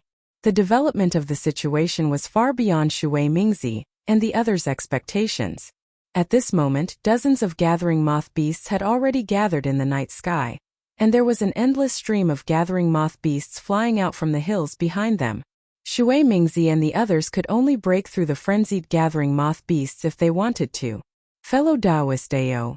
Shui Mingzi hurriedly transmitted his voice. Although his voice was faint, it could still be heard clearly. We seem to have fallen into a predicament. If we want to break through now, it might be a little troublesome. No worries. Ao Zhantian casually replied. He raised his hand proudly, as if he was about to take out some kind of magic treasure. Shui Mingzi hurriedly called out, "Fellow Taoist Ao, please don't kill any more gathering moth beasts. These gathering moth beasts are a little strange today." Ao Zhantian frowned, but he didn't mind. He transmitted his voice. "This old man understands. Inform the other cultivators to act according to the situation. Let's leave this place first." "All right." Shui Mingzi hurriedly replied. He transmitted his voice to Su Tingzi and Xian Ping respectively. Whoa! However, at this moment even more shockwaves surged forth like raging waves. The tranquility of the night sky was completely shattered, and tornadoes began to surge between the mountain peaks several hundred kilometers away. It was as if a storm was brewing. "All of you, follow this old man and leave first." Ao Zhantian heard Shui Mingzi's voice transmission, and a brilliant light erupted from his body. A layer of faintly discernible dragon figure emerged from the light, and a powerful aura also emanated from it. Yes, this junior understands. The 5 nascent soul cultivators were naturally no weaklings. The true essence within their bodies flowed rapidly under the urging of their nascent souls. Roar! Ao Zhantian opened his mouth and let out a furious roar. His body flew out like a dragon, and a long streak of light appeared in the night sky. The other 5 nascent soul cultivators also transformed into streaks of light and followed behind him. "Fellow Taoist Ao, why are you like this?" Shui Mingzi couldn't help but be shocked. Just as he was about to transmit his voice to ask where Ao Zhantian had gone, he saw that Ao Zhantian had already flown to the center of the gathering moth beasts. Shui Mingzi could only sigh and say to the people behind him, "Let's go. There's no need for you to hide anything anymore." Since there was no need to hide anything, the nascent soul cultivators immediately unleashed their abilities and flew into the sky. At the sight of the dozen or so 4th-grade essence chi human cultivators, the hawk bat that had attacked first immediately let out a cry of surprise. Its body stopped in midair, and its meaty wings also stopped flapping. A series of feather-like spikes appeared on the back of its wings, and they trembled slightly. The hawkbat's lifeless eyes flickered, and a grayish-white color flashed from within. It turned around and called out to the dozens of hawks behind it, "Boy, who was the one who discovered the abnormality first?" Reporting to the mountain patrol, it was this lowly one. The hawkbat that had flown out from the left said in a panicked voice, "This lowly one had just returned from patrolling the Di Luo area when I heard some strange movements in the illuminating forest. After investigating, I discovered the aura of humans. This lowly one knew that he was no match for them, so he didn't dare to disturb them. Damn it!" The mountain patrol cursed angrily. "Hurry and report this to the mountain lord. These human cultivators are not something that we can fight against. If they escape, I'm afraid that they'll affect the mountain lord's plans." But the hawkbat turned to the direction that Shui Mingzi and the others had flown off in. Its mouth and nose twitched for a moment, and it said with some confusion, "These humans have already flown far away. If this was a normal day, we naturally wouldn't be able to catch up to them." The mountain patroller raised his head to look at the sky. His lifeless eyes stared at the moon in the sky. His mouth and nose twitched a few times at the blood that was spreading through the mountain forest. Then, he grinned viciously and said indifferently, "But tonight is the night when the moths gather to mate. The blood of the female moth-gathering beasts is the medicine that stimulates the male moth-gathering beasts. These human cultivators have caused such a great commotion. They must have killed the male and female moth-gathering beasts. Moth-gathering beasts may be weak, but when a male moth-gathering beast goes berserk, even we have to avoid them." Yes. The hawkbat didn't dare to say anything else. Its body glided and it landed on a distant hill. Chapter 43-35. Boys. The mountain patrol envoy let out a loud roar, and the strange demon language turned into a wave that reverberated within a radius of 10 kilometers. "Hurry up and focus. Once we kill these humans, I'll let you have a taste of fresh human blood. Fuck, after tasting the blood essence of a few humans, I'm dying for it." At this moment, from the distant hills, and even from the nearby forest, there were more than a few hundred eagles and bats flying out. There were probably more than 1,000 of them. When these eagles and bats heard the mountain patrol envoy's command, they all responded in unison. Bursts of explosive sounds resembled the sound of war drums as they charged in the direction where Shui Mingzi and the others had disappeared. The strangest thing was that their bodies were surrounded by waves of energy that blocked the divine sense of the humans. If it weren't for the fact that they couldn't see them with their naked eyes, they wouldn't have been able to see them at all. How could Shui Mingzi and the others know that they had encountered a difficult problem? Each of them activated their bodies and calmly looked down at the gathering moth beasts that were frantically trying to attack them. A sense of pride involuntarily rose from the bottom of their hearts. Apart from Shui Mingzi, all the cultivators felt that their previous cautiousness was laughable. Of course, Shui Mingzi didn't place these gathering moth beasts in his eyes. He only released his divine sense and looked forward to avoid attracting even more powerful demons. Roar! Just as Ao Zhantian and the others passed through the center of the gathering moth beasts, a series of hysterical roars rang out from within the gathering moth beasts. The 100 or so gathering moth beasts closest to Ao Zhantian and the others suddenly leaped out from the gathering moth beasts and leaped high into the air. Pung pung pung. A series of explosions rang out at the same time, and the 100 or so gathering moth beasts turned into a bloody mist almost at the same time. Su Tingzi was slightly stunned. He looked down at his feet in disbelief and said in a low voice, "Fuck, what's wrong with these demonic beasts? Didn't fellow Taoist Xan just kill a gathering moth beast?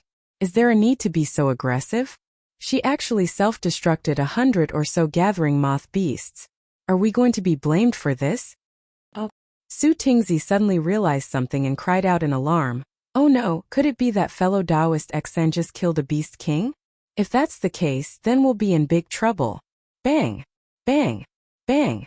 Before Su Tingzi could finish his sentence, another 100 or so moth-gathering beasts leaped into the air and turned into blood once again. A thick smell of blood filled the air. Boom boom boom. The power of hundreds of stars and moons fell from the sky and hit the blood. The blood turned into countless tiny stars and fell everywhere. Roar roar. The blood-colored stars seeped into the bodies of the moth-gathering beasts. Many of the moth-gathering beasts that weren't flying very high suddenly roared. Strange blood-colored shadows appeared around their bodies, and their bodies seemed to have been flattened. Puff puff puff. Soft sounds of the blood shadows colliding rang out. Hundreds or even thousands of gathering moth beasts actually condensed together in a few breaths' time. Then, with a loud rumble, they charged up from a low altitude. When another pillar of light from the stars and the moon landed on this blood shadow, a blood shadow that was several hundred feet in size appeared in midair. The strange thing was that this huge blood shadow was completely different from the gathering moth beast. At first glance, it looked somewhat similar to an eagle bat. Strange. Strange. Even Shui Mingzi was perplexed, let alone Ao Zhantian. However, in the blink of an eye, Shui Mingzi understood why the gathering moth beasts were able to condense the blood shadow into an eagle bat. He couldn't help but smack his forehead with a smile. Fuck. In the eyes of the gathering moth beasts, the most powerful demonic beast in this world is the eagle bat. If they want to transform into an eagle bat, then their ultimate goal is to transform into an eagle bat. Isn't this what people call a frog at the bottom of a well? Shui Mingzi's smile didn't fade. All of a sudden, a strange force emerged from the blood mist beneath their feet. It was like a huge palm that grabbed at everyone. Oh!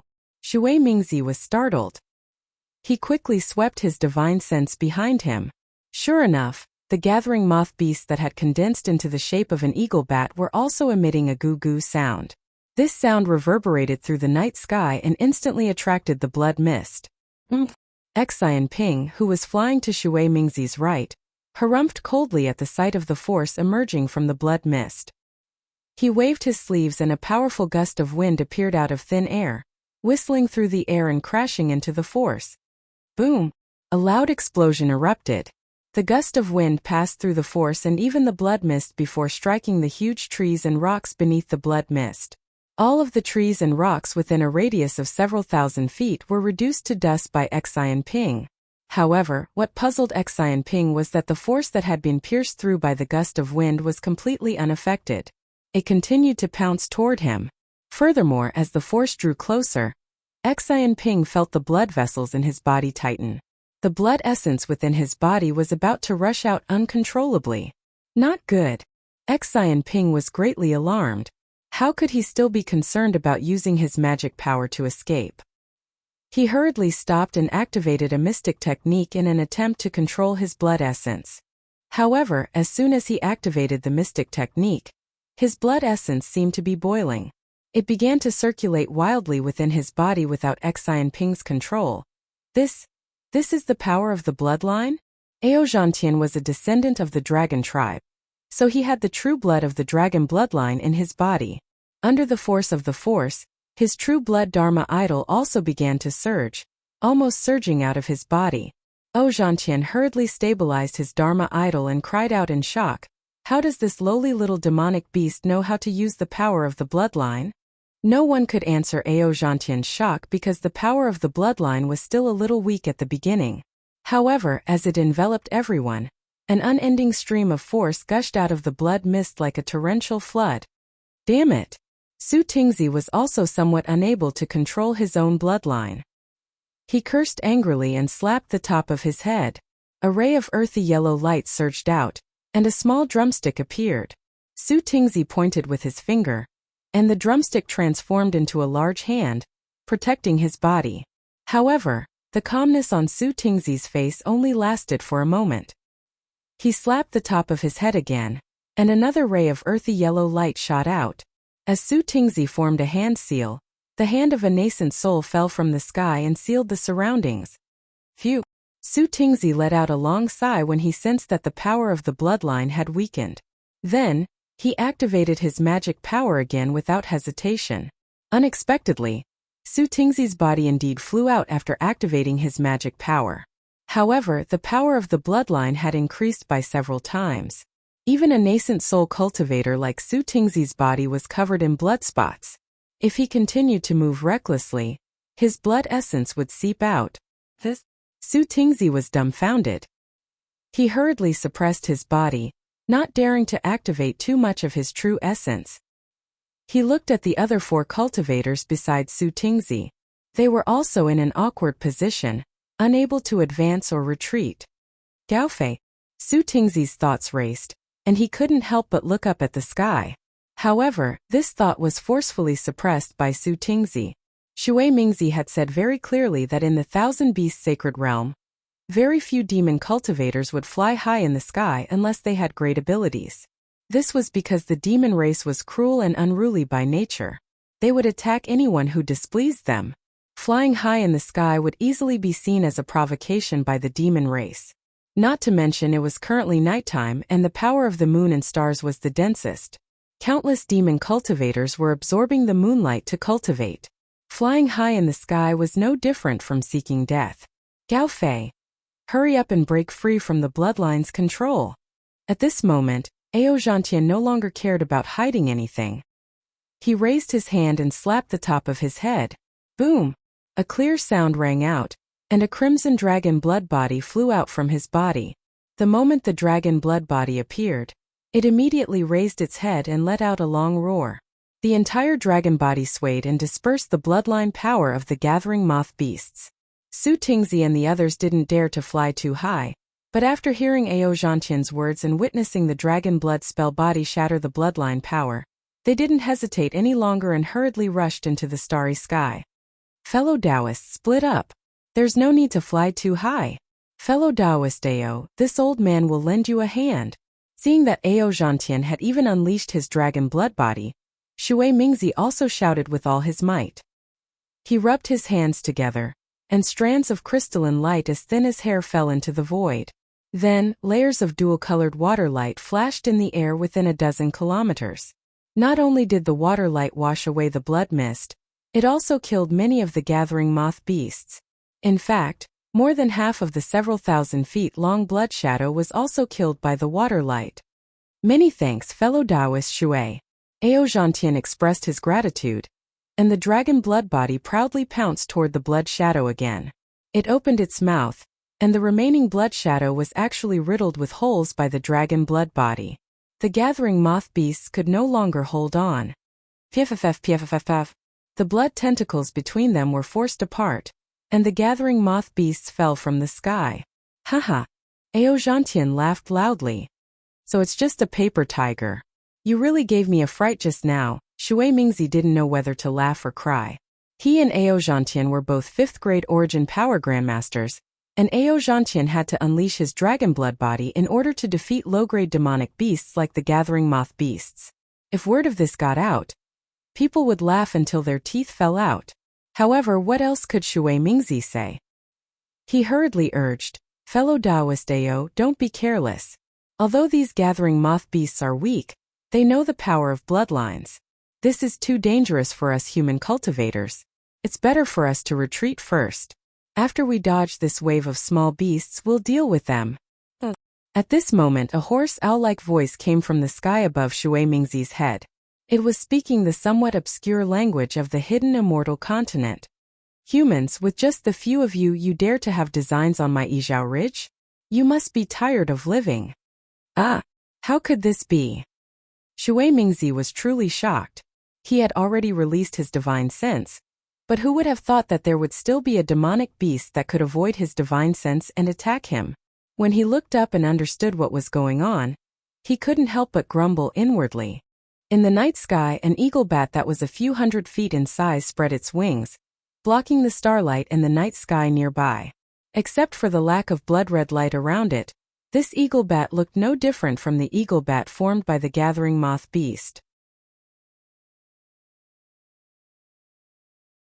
Chapter 43-36. Fellow Taoists, hurry up and leave. Shui Mingzi's heart trembled when he saw such a huge flying eagle appear. Even though the flying eagle hadn't attacked yet, he immediately transmitted his voice without hesitation. However, Ao Zhantian and the other nascent soul cultivators didn't react to Shui Mingzi's words at all.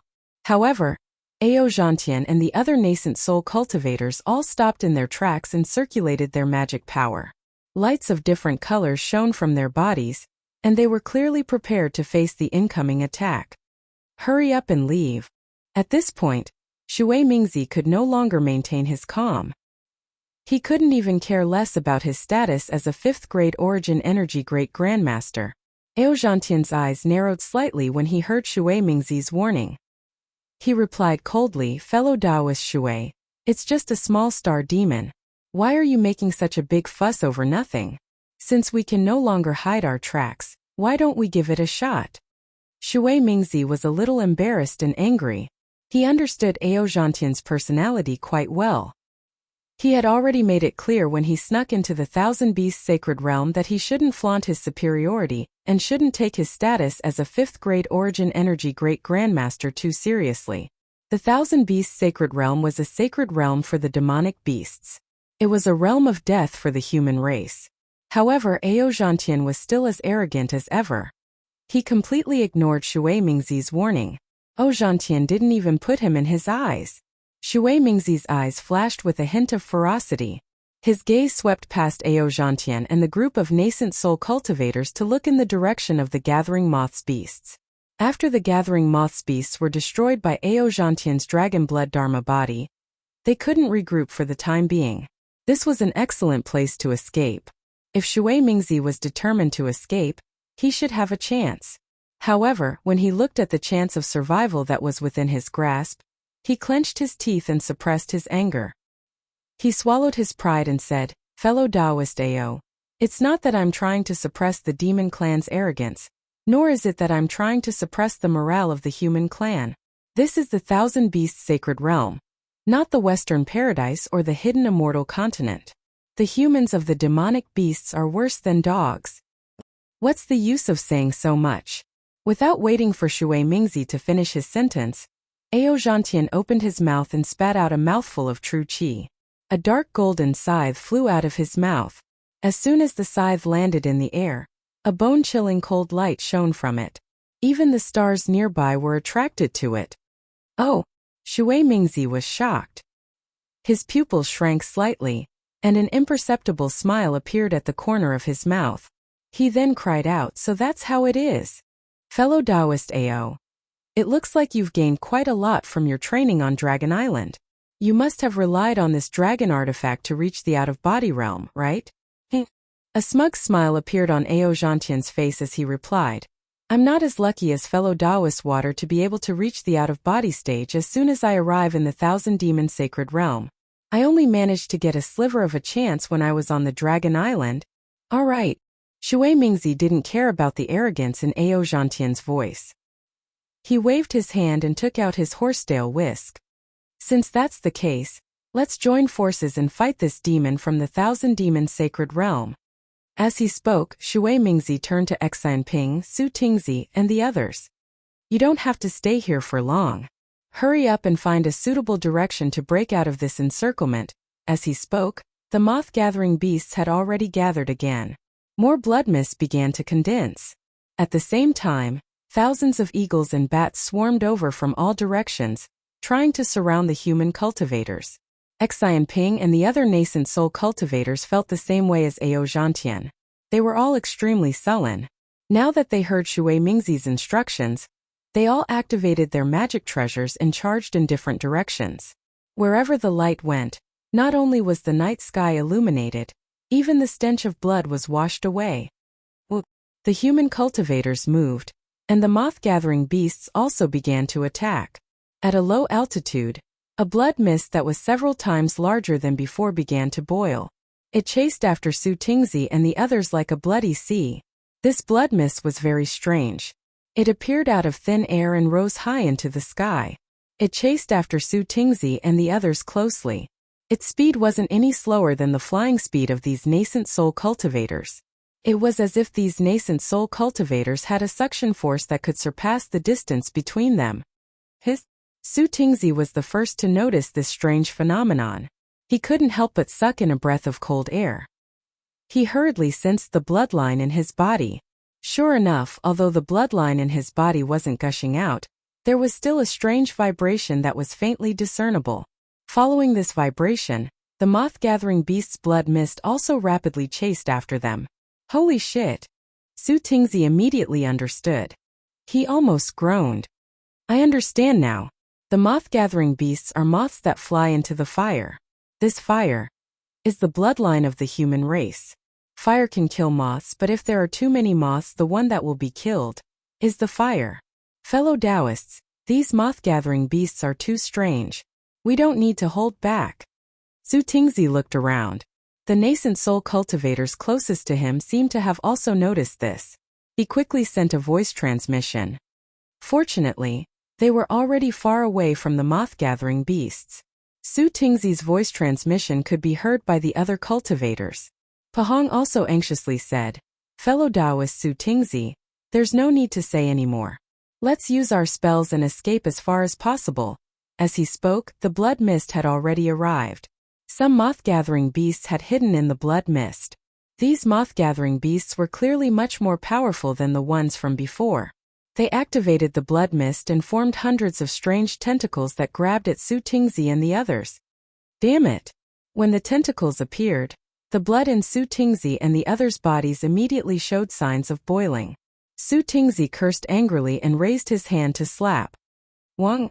An earthy yellow pillar of light shot out from the top of his head and condensed into a nascent soul hand that slapped at the tentacles. Su Tingzi activated his spells.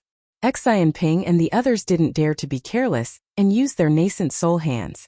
Wherever the nascent soul hands landed, the space within 100 feet was sealed. The speed of the blood tentacles also decreased. Boom! Boom! Dozens of explosions rang out as the nascent soul's hand collided with the blood-colored tentacle.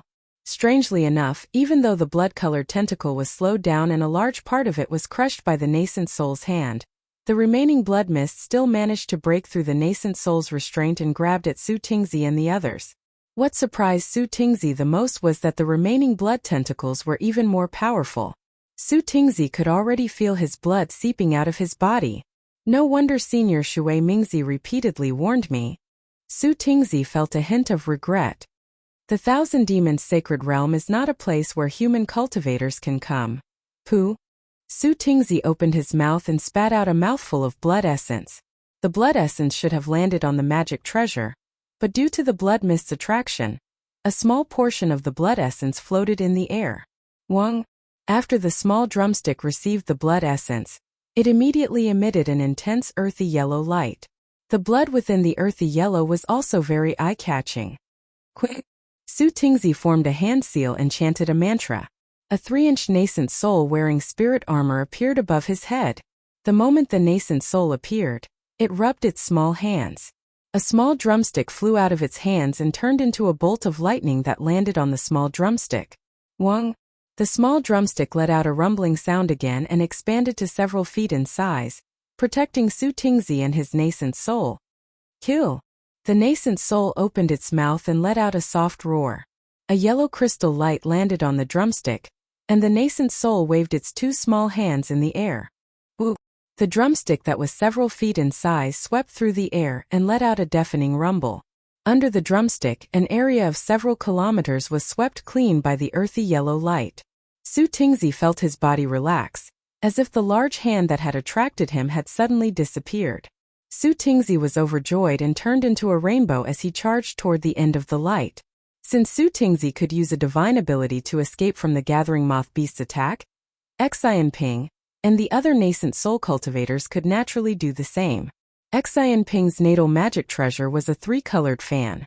At this moment, the nascent soul fanned the magic treasure, and the 3-colored light turned into 3 pillars of light that barely broke through the blood mist and carried Xian Ping's body away. Just like Su Tingzi, Xian Ping was in a good mood. His nascent soul couldn't help but sneak a glance in another direction. At this moment, Shui Mingzi and Ao Zhantian were already fighting with the Eagle Bat Mountain Lord in the distance. There were more than 100 eagle bats surrounding them, and the other eagle bats couldn't catch up to them in time. Su Tingzi and the other cultivators were fleeing in a different direction from Xian Ping. The blood mist below them had already thinned. Even if the blood mist condensed again, the gathering moth beast definitely wouldn't be able to catch up to them. If nothing unexpected happened, they would be out of danger. Damn it! Xian Ping's nascent soul withdrew his gaze. He circulated his true essence while thinking to himself, after escaping from here, I'll use this as an excuse to leave this place and quickly return to the hidden immortal continent. Although Shui Mingzi's plan is good, My life is more important, however. Just as Xian Ping relaxed his mind, the blood mist below everyone's feet changed again. Ooh! The blood mist that had been broken through by the crowd suddenly boiled again. At the bottom of the blood mist, a dozen gathering moth beasts that were several times larger than the normal gathering moth beasts flew out of nowhere. These gathering moth beasts landed in the blood mist and opened their mouths to roar. The gathering moth beasts within a few kilometers also let out wails of anguish. Pung pung pung.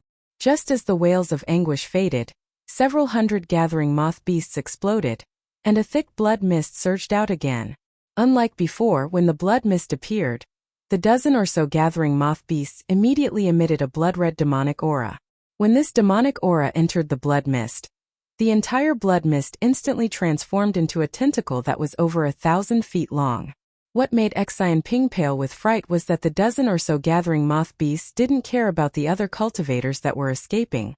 They only glanced coldly at him, and the tentacle streaked across the sky, chasing closely after him. You're tuning in to the Li Mei Sword of Destiny YouTube channel. We're so grateful for your support, and don't forget to subscribe to join us on this incredible journey through captivating stories. Your generosity through donations truly makes a world of difference, as it's the primary source of revenue that allows me to expand and enhance this channel for you. Thank you from the bottom of my heart for being a part of this adventure.